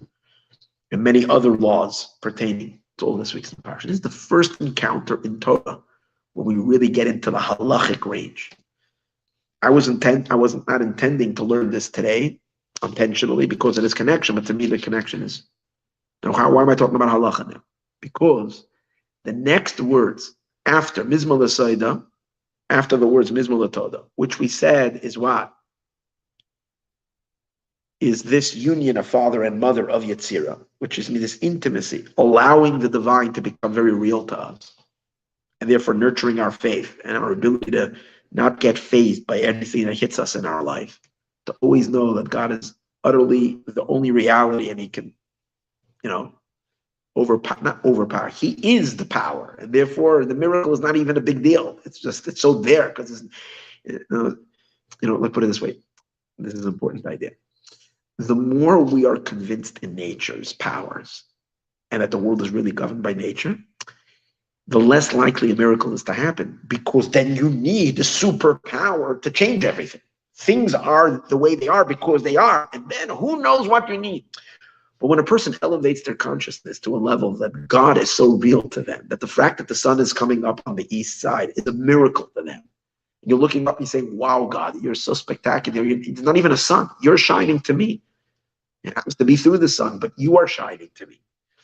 And anything you see and anything you experience, it's just God. And as you pass all these veils and curtains, and you see Hashem Himself, who is the real power in all of this, then the miracle is really not a big deal, because nature and the miracle is literally the same thing. Because it's not like this, the system has zero value. So then, since the miracle is not a big deal, why shouldn't it happen? You're not. It doesn't even cost you a lot of credits. If the miracle is a big deal, then it actually costs a lot. It's another thing about why, sometimes you say it's not such a good thing to have a miracle happen to you, because a miracle happens to you. God treated you something special. He deducted, you have it's like you want to pay for airline for points. Oh, so this it is. If you want to fly over there, it's 50,000 points, and you have to. Do you want to use 50,000 points of your credits? So hopefully we scored up some points with God for some good deeds that we do, and we say, oh, a miracle is going to cost us so much. But that's only if the miracle is a big deal. If the miracle is not a big deal because you're living, your reality is that reality. So then miracles God doesn't charge a lot for a miracle because it's not a big deal. That's the chiddush over here.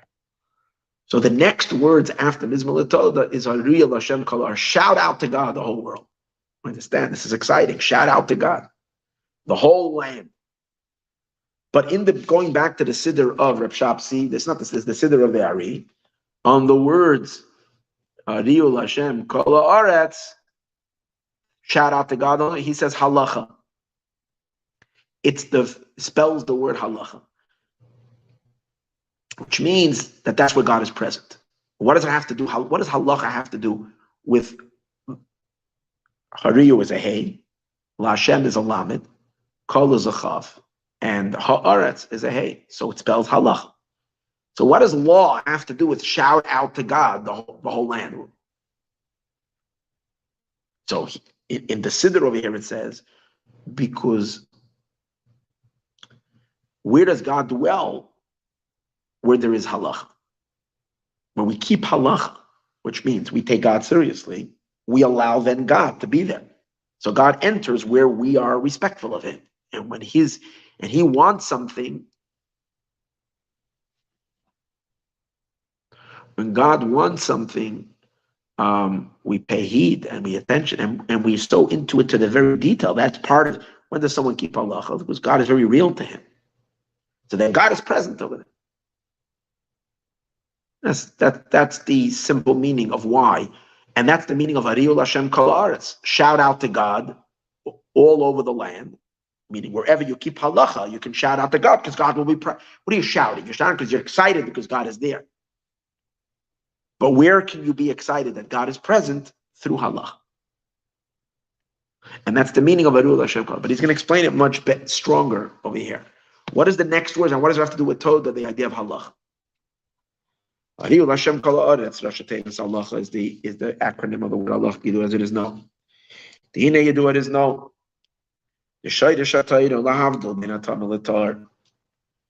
The root of the Torah is to separate between what is impure and pure.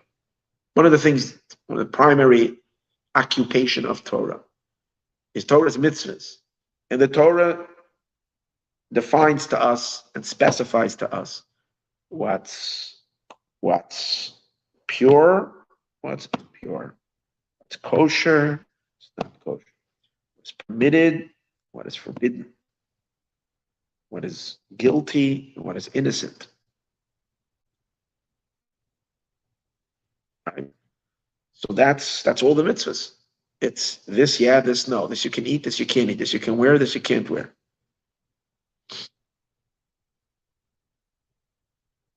If you're in this situation, you're impure. If you're in this situation, then you're pure. The blemish comes on your body over here, impure. If it shrinks, pure. Black, white hair in it, impure. Right? Or it spreads across your whole body, pure. Like sometimes it makes logical sense, sometimes it doesn't make any sense, but yet this is God's will. So the Torah is some kind of a sorting out the aspects of this world. Now, obviously, when you say something is pure, meaning, and something is kosher, means that it is fitting for God to be there. It's fitting for holiness. Something is not kosher or not pure, it belongs to the dark side. It means it's a godless state. Or during that time, there's a certain blockage of godliness. But who is the decider of all of this? Obviously, it's God's will, but where is it revealed? It's revealed in the Torah. Why the Torah? Because Torah comes from Chachma. Torah stems, Chachma is the divine wisdom. It's Hashem's mind. But remember, but as we spoke earlier, in Hashem's mind, there's two levels as well. There is the fixed level, and then there is the more creative state of the mind where things are not yet fixed and defined. It's the Chachma. It's still this Chachma and Bina. Torah is rooted in Chachma. And Torah descends into Bina. There is the Bina of Torah. But the real essence of Torah is the Chachma line. And because Chachma comes from there, that's why Chachma decides kosher, not kosher. What's the relationship? So there's a concept stated in Zohar that Chachma does bitur, separates good from bad. So we'll understand the depth of that Why do you need chachma only? Why can't bina be through divine understanding? You can understand what's healthy, what's not healthy, what's spiritually good, what's dangerous. Okay. Our mind, let's say down here, we can't see because we're physical. We can only determine health and non-healthy in the physical realm. What's good, what's not, what's bad in the physical realm. You need to have a higher transmission to tell us that. Yeah, but the Bina, the divine understanding, it can tell us. So we'll soon see the depth of the concept of only Chachma does this separation. But what's the connection over here? Because the whole idea of Mizmor Toda, which is where miracles are coming from, is from what, as we were saying earlier, is from an infusion of Chachma into Bina. That Chachma dominates. So we're going to see that Halacha is also related to that, to the infusion of Chachma. And that's why in the Mizmor Toda we mention Halacha. Okay. But we're going to get to that. We're going to bring it together later. But let's first see what he says regarding Chachma does a bitter. Now, he says, when you're talking about bitter means refinement, which refinement has to do with a mixture. He says, when there's no mixture, there's no refinement. A refinery takes something that is mixed and separates the good from the bad. And primarily, when do you really need a powerful power to refine and to separate? Is when things are not so differentiatable. Okay. If you have I don't know, let's think a bowl of salad or a bowl of strawberries in it. And in the middle of the bowl of the strawberries, you have a few, I don't know what, the big pieces of earth that fell in, mud. So to separate that, no big deal. Because it's so clear that this doesn't belong in it. You don't need no specific eye. Then there are people who have a unique eye, and they're able to. I'll give you an example. To me, if you'd give me a bunch of diamonds, I don't have the eye. I can look at diamonds and I wouldn't know what's a clean stone, what's not a clean stone. And even if you'd give me, I probably wouldn't even know how to look in that magnifying, whatever it is. The special, I forgot what it's called. I once worked a long time ago for my uncle, who's, maybe that's why he's throwing this thought to me, because his presence is here. Yeah, it's funny because I dedicated, because he was a diamond dealer. I actually tried once. He took me into his office to work for him, and he said he was going to train me how to look at diamonds and cut diamonds. In the end, whatever, it didn't work out.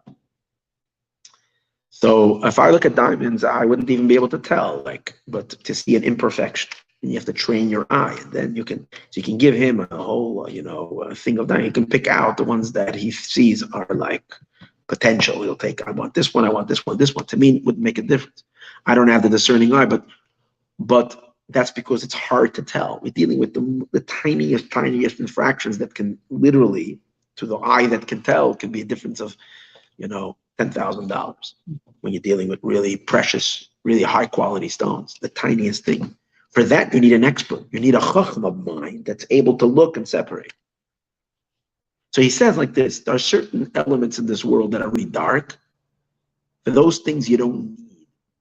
The general ideas of Torah, where Torah tells us, not kosher, right, wrong, that's not the main. Obviously, we human beings wouldn't know anything. What does God like? What does God not like? What's pure? What's not? Why a sheep and not a rabbit? A rabbit is not kosher. I mean, we wouldn't know because we're not. But the truth is, if we would have a little higher type of vision, and we were able to look into the etymology and the real chemistry of the rabbit and spiritual chemistry of it, we would understand that this is a dark energy that's not meant to be associated with holiness. This is it's a cute animal, and this is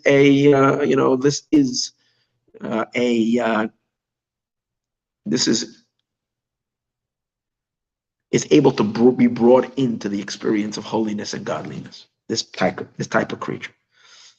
So we wouldn't need the fineness. That's what we're saying.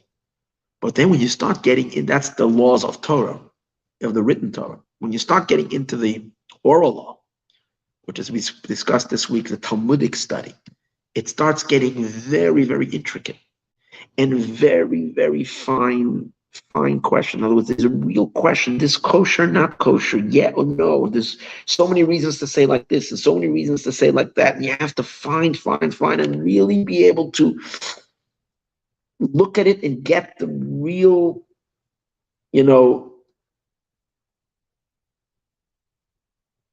fine lines of right and wrong, of good and bad, of holy and unholy, which takes, obviously, you're using halachic principles to decide that.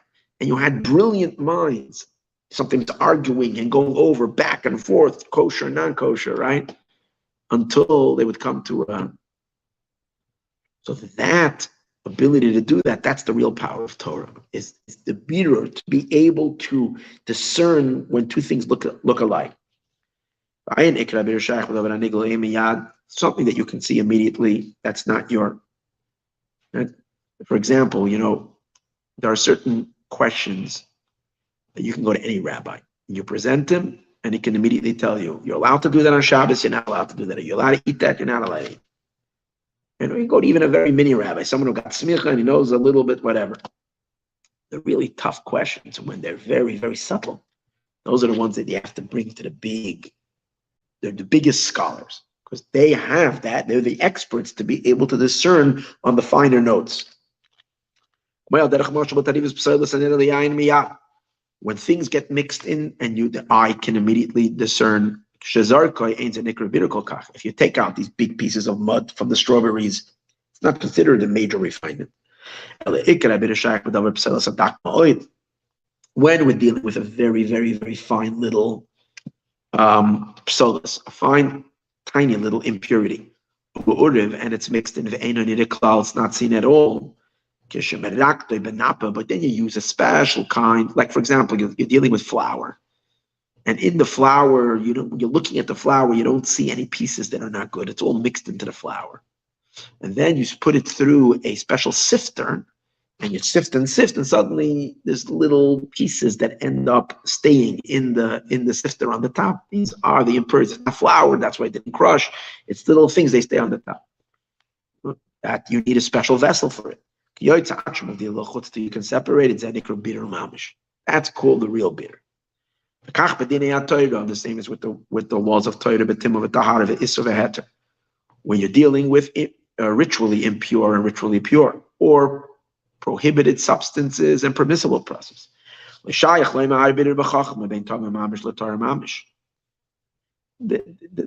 is not needed to separate between what is utterly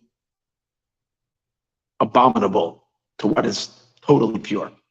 Okay, in this case it's not abominable, but it's but what is considered pure in holiness or not. Like when the woman is during her time of menstruation and she's not in a state of union with her husband, and that's spiritually because there's a spiritual impurity. That has to do with the woman's unique state, spiritual power that she's, as we're going to see later, she's from Malchut.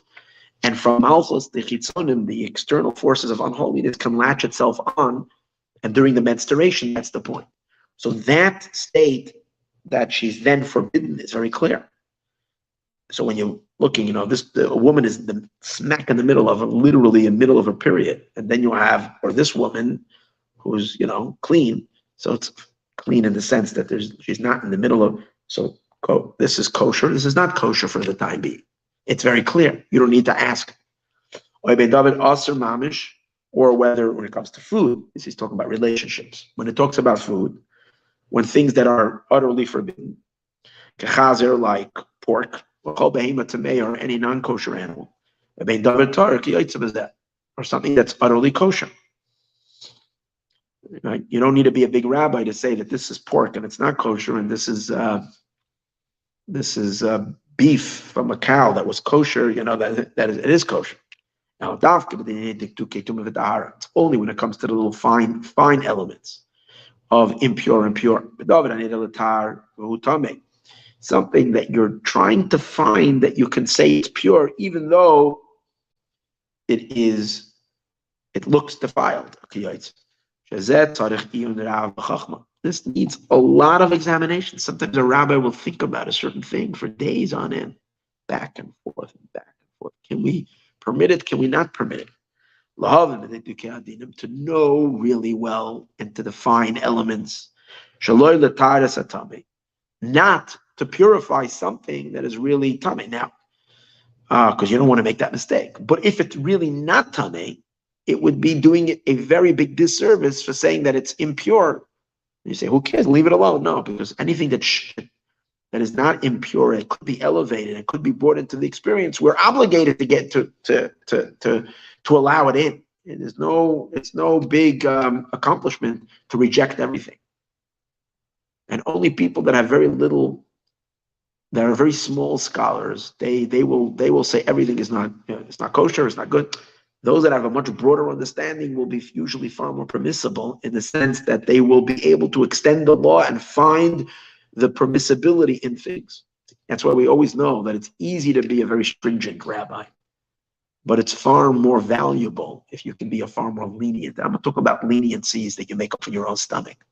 I'm talking about leniencies built on real halacha, based on halachic determination of being able to fine tune the question and look at the fine lines and then see how what looked to be not good, but really because of this aspect, it changes the whole thing. Right? But that already takes much more.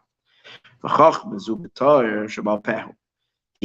this chachma is in the oral Torah. And it means to really, really understand the halacha, understand the rules fundamentally, understand it in a very deep way. Until he understands and clarifies everything. And it will be so clear. Until you get into all details of details and understand things at a very, very fine, abstract state. And from there, you can maneuver yourself so much more freely to allow for certain things that maybe on the first swoop you would say it's not permitted. That what is tahar and what could be accepted, which means it could be purified or considered pure, it's tahar and not tahar. This is what the verse says, to separate between what is tameh and what is ritually impure to what is pure. This separation is not ela b'chachma dafka. Chachma is the one that does it. Now, what he's saying is, again, we're going to go back. He's emphasizing that it's chachma. It's not and to the exclusion of bina. So what is that? What's the difference between the small scholar and the deeper scholar?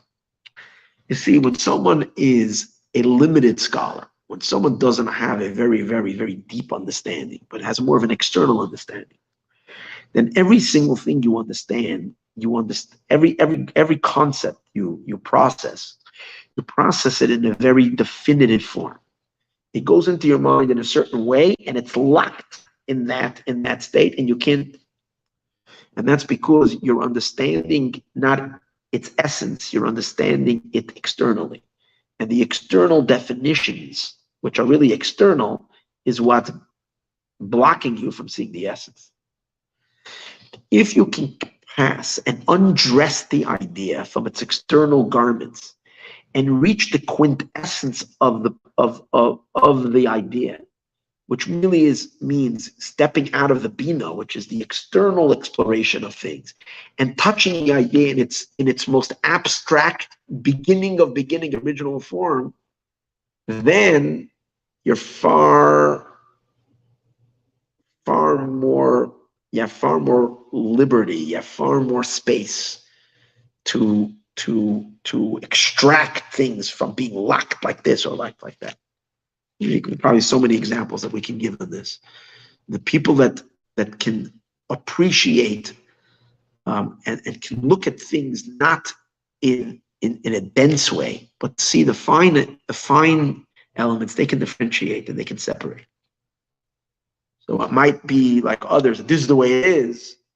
It's if you're listening carefully and looking deeply, see this is a different kind of a case. But that's only if you can get out of the bina and get into the chachma. So therefore, the real power of Torah is the power of Torah, of chachma, not bina. It's when the scholar can appreciate the essence, not the definitions, because the definitions already define and create more of a boundary, and those boundaries are sometimes constricting, right, and limiting things, as opposed. So it doesn't mean you're not, God forbid, you're going away from the truth. As you get closer to the essence, the more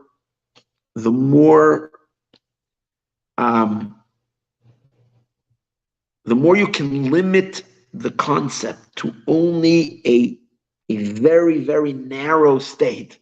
In other words, precisely because you're undressing it, that's why you're able to zoom into the fine points. And then you see that this case doesn't match exactly this prohibition. And then it's okay. So you can free it because you're able to define it so cautious, so specifically. But that's because you're understanding it on a very, very fundamental level. You're painting with a very fine brush and not with a broad brush. The broad brush, this is muktzah, for sure it's muktzah, for sure it's not good. That and the bina does that more. The chachma allows you into the essence, and that's the idea of chachma. Chachma does that. So scholars who get deep, they're touching, they're innovative, they get deep into the creative element of the mind. No, but now he's going to take it even a step further. And this is really, really cool. So far we explained why to really define halacha, to really differentiate, define things. Chachma, that stems from chachma, not from bina. But now we're going to see the real impact of chachma is even stronger. When you're really in chachma itself, you're getting into the very, very, very essence of the abstraction of the idea. Then you have also the ability to do something.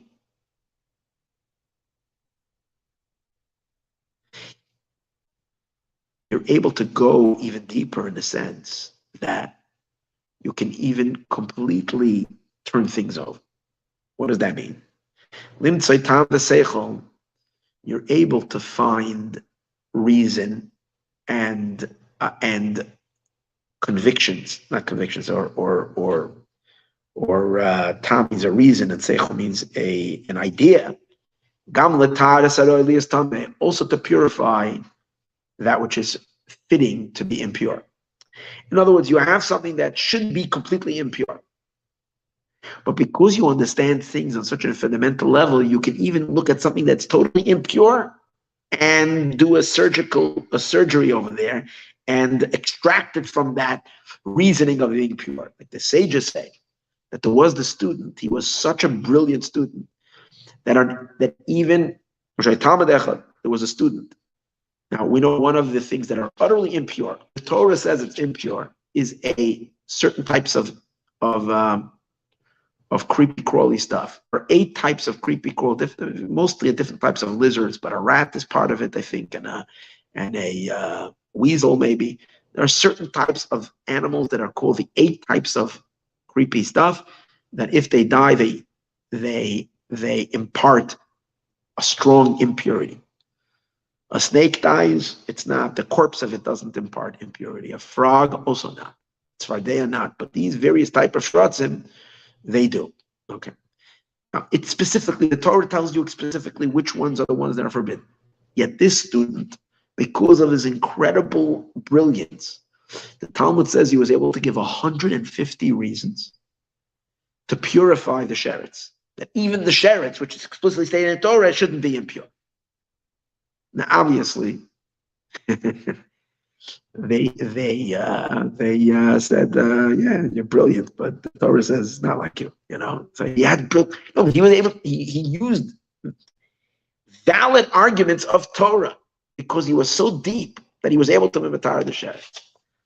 Bekufnan tam in 150 reasons. The Afa Pisha Zeu Neged Adin. It was against the din. It was against the law. Now, so even though his was an extreme case, because you can't make the sheretz, this dead animal, you can't make it pure, even with your most brilliant understanding. But the Alter Rebbe is saying, where that is possible, where things are so likely to be not good or not kosher or whatever, and yet the power of Chachma is to have ability to move something over from the forbidden to the permissible. And there are times and there are situations when rabbis did that, and they did it, and it was correctly done. That's the point. Why? Because it goes back to what we're saying. If you can get to a concept in its quintessential idea, then you undress it from all the things that lock it. And at this point, you're very free to move things around. That's the idea. With the power of Chachma Torah, to purify, and to permit, or to find innocence. That in other words, you're showing that according to halacha it is. In other words, you're not. This student was like used Torah mythology, but in the end, Torah methods, it was not according to halacha. But in this case, you could do it and show that according to din and halacha it is also good. You do as it is known. You find it in the Talmud so many times, where initially it was so sure that something is a certain situation is the guy's guilty for a crime that he did, and he should be punishable by death or by lashes or whatever the punishment is, or a fine. And yet the Talmud kind of backs and backs and back and forth and back and forth, and it goes deeper and deeper and deeper until they exonerate him. And according to Allah, he's exonerated. Or they go back and forth about something that should, when you're looking in the Chumash, it seems for sure that it's forbidden, and the Talmud kind of proves that it is permitted. In which the Halacha permits something. And to purify, based on various different reasons, even though what seems to be so absolutely ritually impure or forbidden, if you're only working with the verses of the Torah. To do something like this, Bina has no ability to do that. Bina, as we said before, is already where things are defined. You have to really, really be able to reach Chachma, which is still a simple energy. It's not tinted yet. It's not colored yet. Obviously, someone who has to be able to reach the divine on that level. God's mind on that level.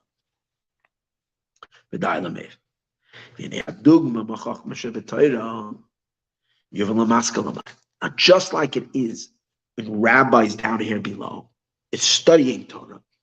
The same is also true when we're looking at the divine attribute of Bina versus the divine attribute of Chachma.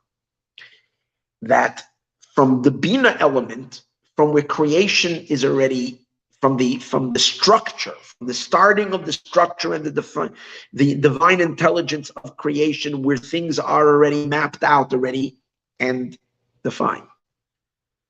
From that level, the world is divided into the kosher, the non-kosher. And we have very little ability to move things around.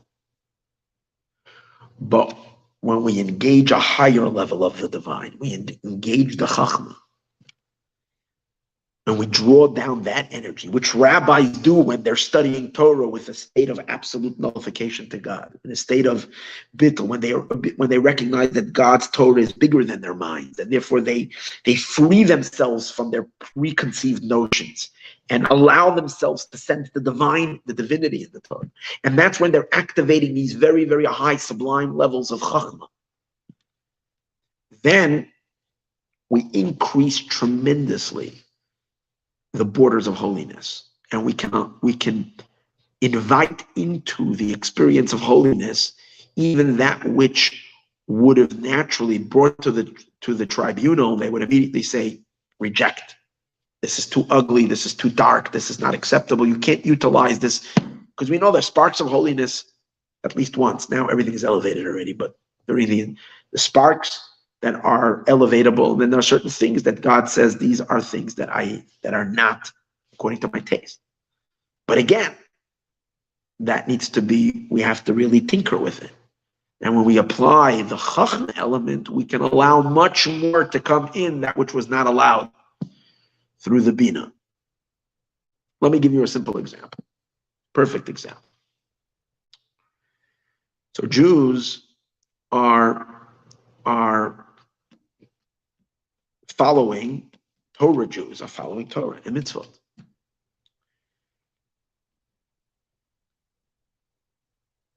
And we have certain standards of Torah and mitzvot.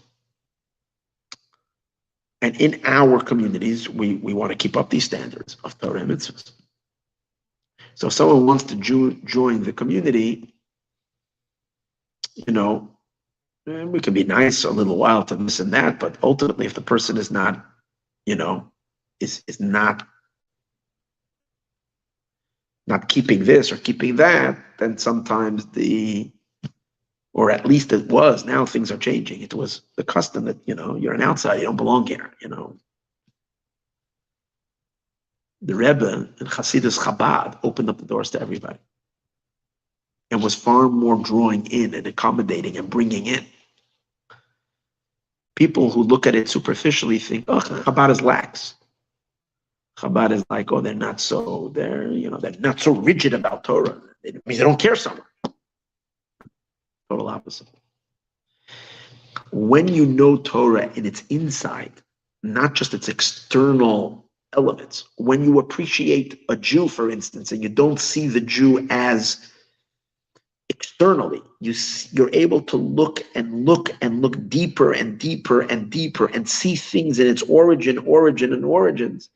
That creates a far more, you're just as an adherent to Torah and mitzvahs in a very, very, very, very, in an absolute, unshakable, but yet you have the ability to allow so much more in to join, and eventually they too will become involved, and you're not threatened by it. You're able to go there, you're able to invite it in, because Chachma is far more expansive. And that's just an example of where it trickles down into personal, into actual behaviors, as you see. And in this sense, Chabad taught the entire world. But the reason Chabad has it is Chabad has this deep understanding, this very abstract understanding of Judaism. So then we're able to, the notion that the Jew and Torah and mitzvahs, that the Jew is a Jew because he learns Torah and does mitzvot. So if you're not learning Torah and doing mitzvahs, you're not really much of a Jew. That's because you don't have a deep understanding of what a soul is. Stand a deep understanding that the soul is a piece of God, then the Jewishness is not dependent on the Torah and mitzvah. Then you can realize and separate there's the Jew when there's this behavior. The behavior is not good yet, but the person himself is a holy Jew. So you're not limiting the holiness only to the observance. You're recognizing that there's holiness much deeper than the observance. There's essential holiness, and therefore you can bring him in. And that's the idea. The deeper you go, the more broad you can be.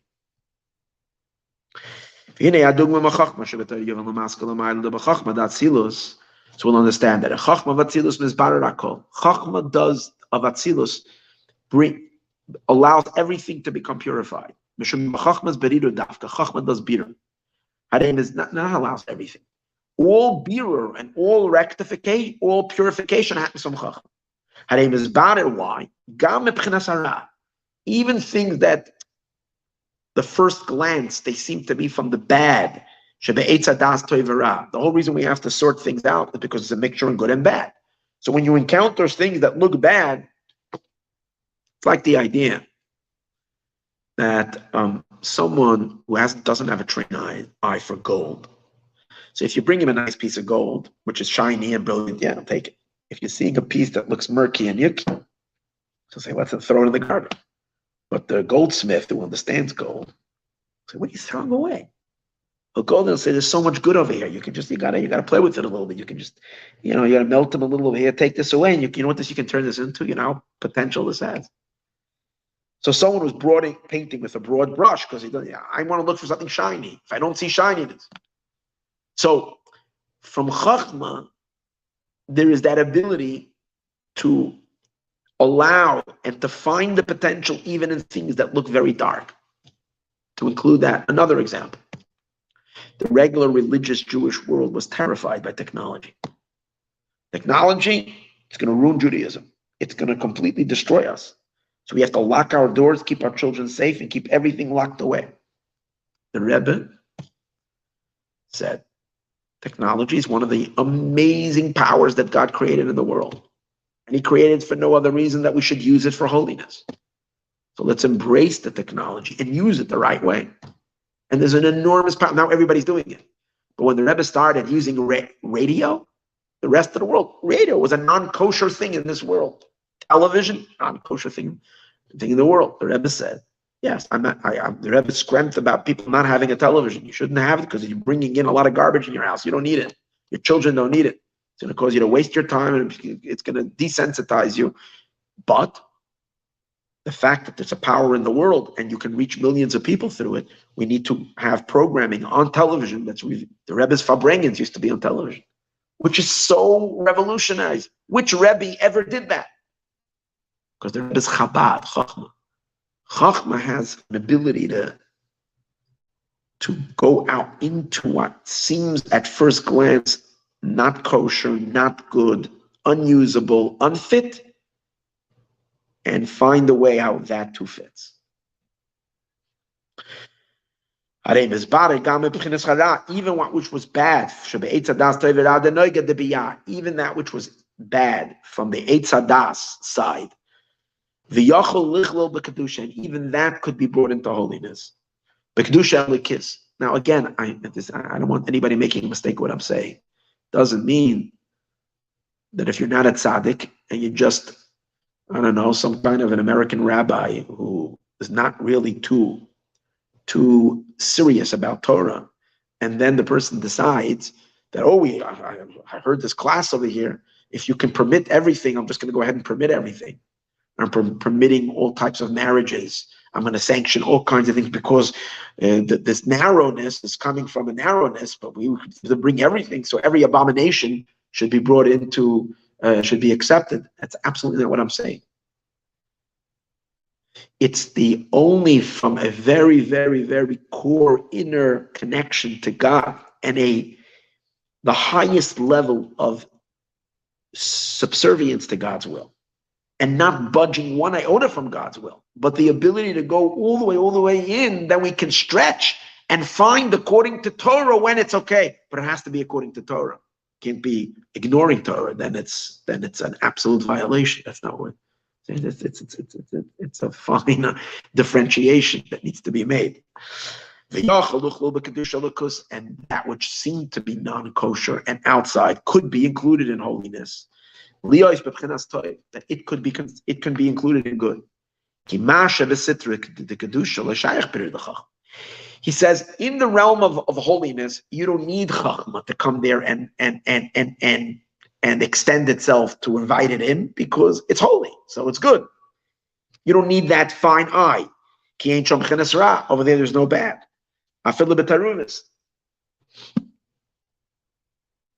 It's no big deal to allow a full-fledged, very, very observant fellow into the community. If you're a community, everybody can do that.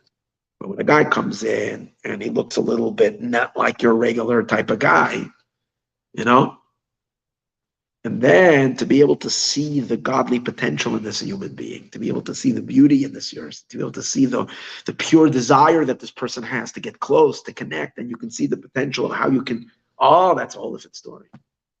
And to reject that which is utterly evil of Sitra Achra, the Sitra the Kedusha, to separate between holiness, to separate between that and holiness. This too, you don't need this fine eye. Just like we said in the wisdom of Torah, we don't have to separate with something that is really impure to something that's really pure. The main purification that the divine Chachma needs to do, when things are mixed, and they're very, very, very fine, the mixture is not obvious. Like in the element of Noga, where the mixture is very delicate. So what Chachma could apply itself to dictate that you could purify what seems to otherwise have been impure. In the same way, like we said, in the physical application of rabbis down here, when they discuss Talmudic discussion, the same is also in the spiritual dynamics above. Chachma has the ability that it opens up the door to allow in, through the screening process, even things and entities or elements within the cosmos that the regular screeners would reject before they open up the doors to invite it into holiness. But Chachma is far more expansive and can differentiate. Say that you pushed it away, you can come in. The bilti gili oira Chachma, without the revelation of the lights of Chachma, they would not rise from their impure state to the Adamev. And that's why when Chachma gets involved, what happens? There is great joy in the universe. Hariyu Hashem kol haaretz, the entire earth, shout out to God. Shout out to God, because many of those that were rejected and sent away and said that you can't enter, you're not kosher enough, you belong on the outside, you're not invited in to the beat. So many elements of the world feel rejected.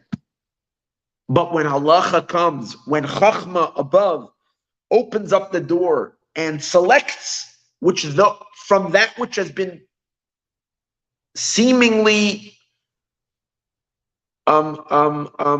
seen as from the dark side and therefore not integratable into holiness, that it selects, this could be brought in, this entity could be made into a mensch, this too could be elevated. We learned about this the other night in the class also.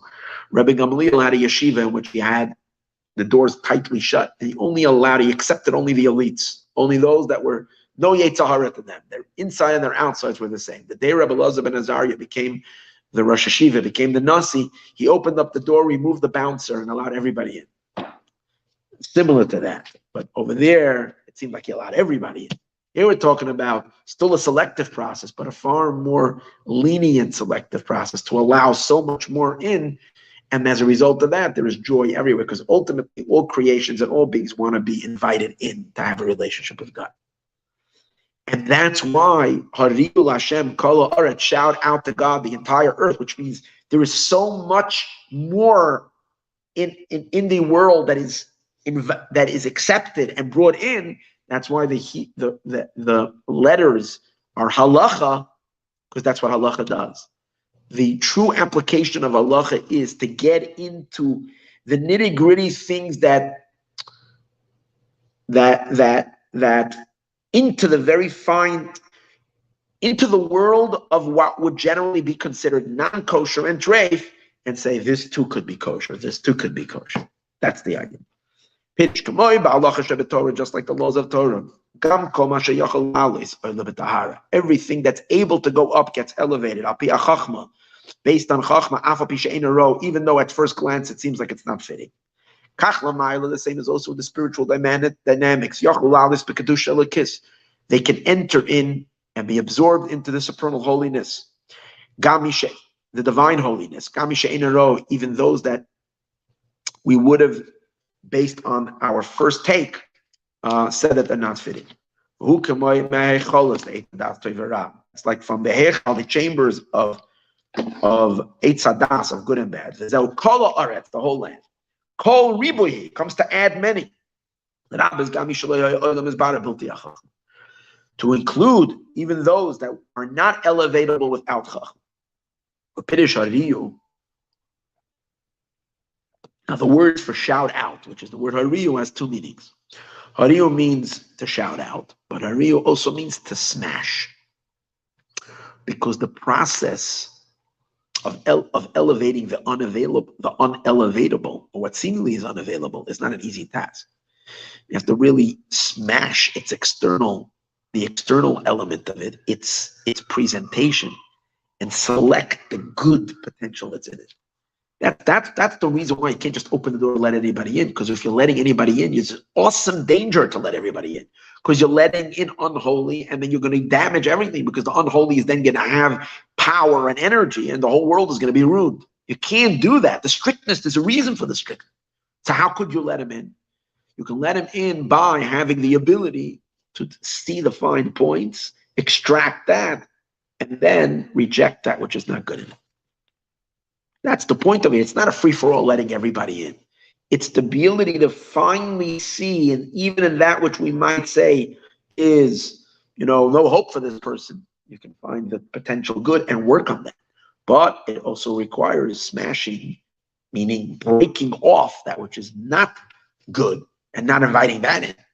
That's the point of it. Which means to smash with the iron staff. The Lashon Trua Mamish also means to shout. Now the shouting, we understand, is the excitement, and the shattering is because that's what it takes. It's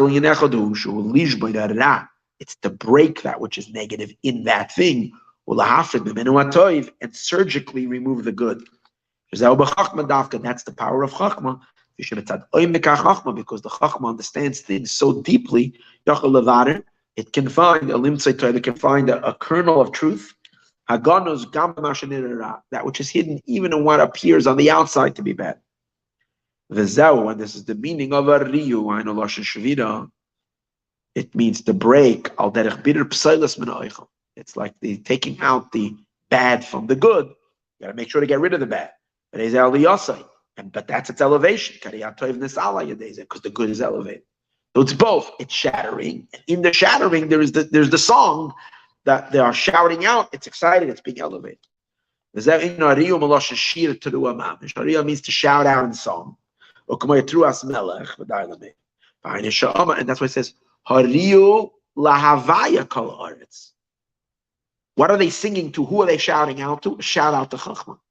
Because until Chachma was engaged, if the operation mode was only happening from Bina, there was a much greater, stricter protocol. There was a much stronger censorship taking place. The censorship was so strong, the screening is so strong from Bina, that so many elements remain rejected. Because Bina is far more limited.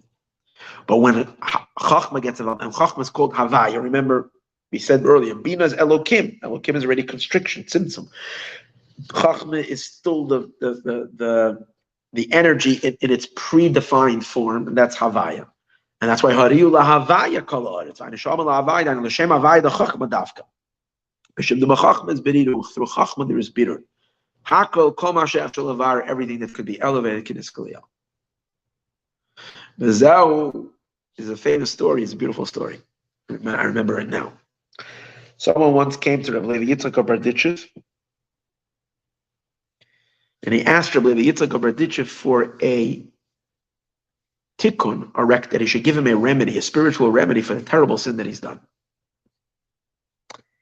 And Rabbi Levi Yitzchak of Berditchev asked him what was it. So basically, he confessed the sin that he had sexual relations with this woman. He wasn't married to her. And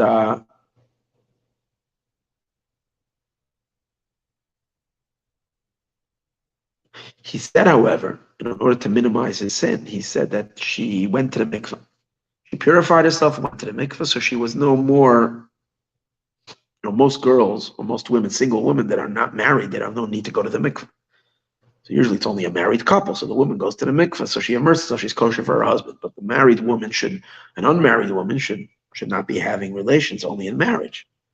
So, and when she doesn't go, this girl, because she wanted that, this guy was kind of semi-religious. He was religious, but he had his issues, he just, so he asked her to go to the mikveh for him so she will purify herself from her. And you can't just go to the mikveh, you have to count 7 days. So she did the whole preparation. And then when Rabbi Yitzchak heard it, Rabbi Yitzchak said, I don't understand. I understand when someone sins, he said, you think you're making it better by telling me that she went to the mikveh. You really just made it much worse. Because if, it was a spur of the moment, you were together with this girl and suddenly you were overtaken by this intense desire and you fell for your passions. And at that moment, you didn't have clarity of mind and you sinned. Mikvah, no mikvah, prohibition, she's good. At least I can excuse it. It was the heat of the moment. Here it was premeditated. You sat 7 days, I had time to think about this. And then you waited the 7 days till sin. Your sin is it's so intentional. It's with so much thought that I can't help you. I believe you have to say, get out of here. I can't help you. There's nothing, you're doomed. In the end, he went to Liajna. He went to the Alter Rebbe, the one that we're learning from. And he told him his sin, and the Alter Rebbe prescribed him a way of fixing it. So what Rabbi Levi Yitzchak said is unredeemable, the Alter Rebbe was able to fix and to redeem. So then he asked the Alter Rebbe. He came back to the Alter Rebbe and asked him, how come Rabbi Levi Yitzchak Berditchev, who's a huge tzaddik, he couldn't help me and you were able to help? So the Alter Rebbe said to him, Rabbi Levi Yitzchak Berditchev, he is the archangel Michael, who is because we know Rabbi Levi Yitzchak Berditchev was always speaking the good of Israel, always. So, but he's an angel. He's a very high angel, and therefore angels can't tolerate sin. It says it actually in this week's Parashat Mishpatim. God said, "I'm sending an angel. You got to be careful because he can't tolerate. The angel won't tolerate. If I'm going with you, I can tolerate, but this angel can't forgive, so be careful." That's what God tells Moshe. So you see, angels, they're intolerant. It says, Rabbi Levi Yitzchak couldn't tolerate such an intentional sin. I actually have Rabbi Levi Yitzchak's Berditchev's book on the table over here. It says, but the Alter Rebbe, or maybe the Alter Rebbe is he didn't say it about himself. Someone who said it, that's the thing, I'm surprised, is the minister of Torah. Torah is that level of wisdom. It has that expansiveness. And it can find, even in the most extreme situations, it can find the method of repair. Even when others would say, damaged goods, too late. It's just too, it's like a little doctor, a small doctor. You come to a smaller professor, small doctor, looks at a situation and says, nothing to do. Go to a higher professor, and the more deeper someone understands, the biggest expert can tell you that your situation is not beyond repair. We can try this, we can try that, because he knows things on a so much more fundamental core level. He's able to differentiate what looks like to be a God forbid a prognosis that is unhealable. The bigger the expert is, he has more expansiveness. And this is this idea that the Alter Rebbe is saying. From Chachma, even things that are everything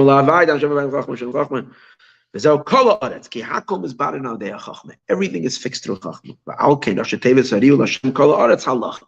That's Halacha. Now, what is this? So this is, now we'll understand. So this is now connected to what we learned earlier. Earlier, we were learning how miracles are all about a revelation of Chachma.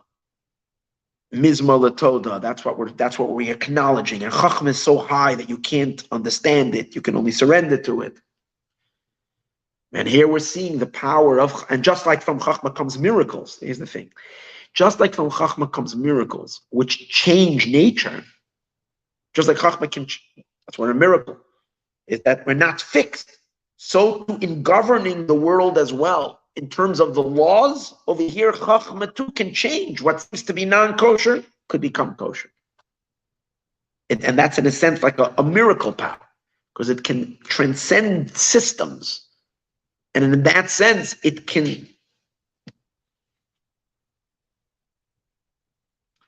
But as we're going to see in next class, in a miracle, when we're experiencing Chachma, energy, the revelation of Chachma, we don't have the vessels to receive it. So all we can do is surrender to it. All we can do is, as we spoke earlier, Hoida, submit to it, dissolve ourselves in it. The beauty of Halacha, and those who study Halacha, and those who reach this deep understanding of Halacha, is that they're tapping Chachma energy, but they're understanding it too. In other words, the Chachma, as the Chachma is above understanding, as the Chachma is in its transcendental state, and yet they're processing in their Bina, in their understanding. It's the ultimate marriage of Chachma and Bina. You have the cake and you can eat it too. In other words, that which we said before, that Chachma always, see, Chachma has a quality that's infinitely bigger and higher and truer, so to speak, than Bina is. But the deficiency of Chachma is that it always remains aloof. It always remains above you. You can't make it part of you. You can surrender to it. You can't grasp. Bina is a much lesser energy, but it's assimilatable. The beauty of through Halacha is that over here, that's the power of the Torah, is that the emergence of Chachma and Bina is in a way where the Chachma comes down to Bina without the Chachma diminishing its light, and yet the Bina is able to understand it. It's the marriage of finite and infinite together, where both of them merge together. That's the magic of the Torah. Next week,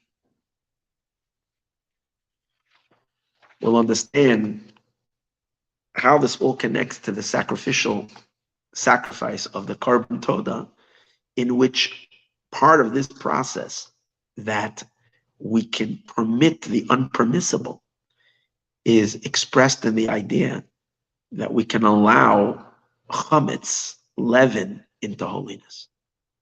Chametz and leaven is the ultimate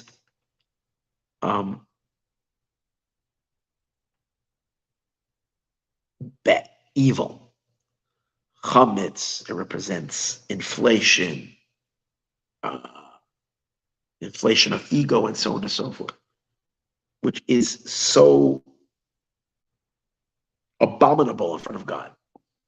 And therefore, anything that is that fluffs itself up, you can't bring it into the temple. Don't bring it anywhere close. We only accept matzah Jews if you're humble and but if you have an inflated self, get out of here. But when you bring the Korban Todah, which isn't, because it's a revelation of Havaya, and also on Shavuot, as we're going to see in the two breads, that was the only time that chametz was allowed.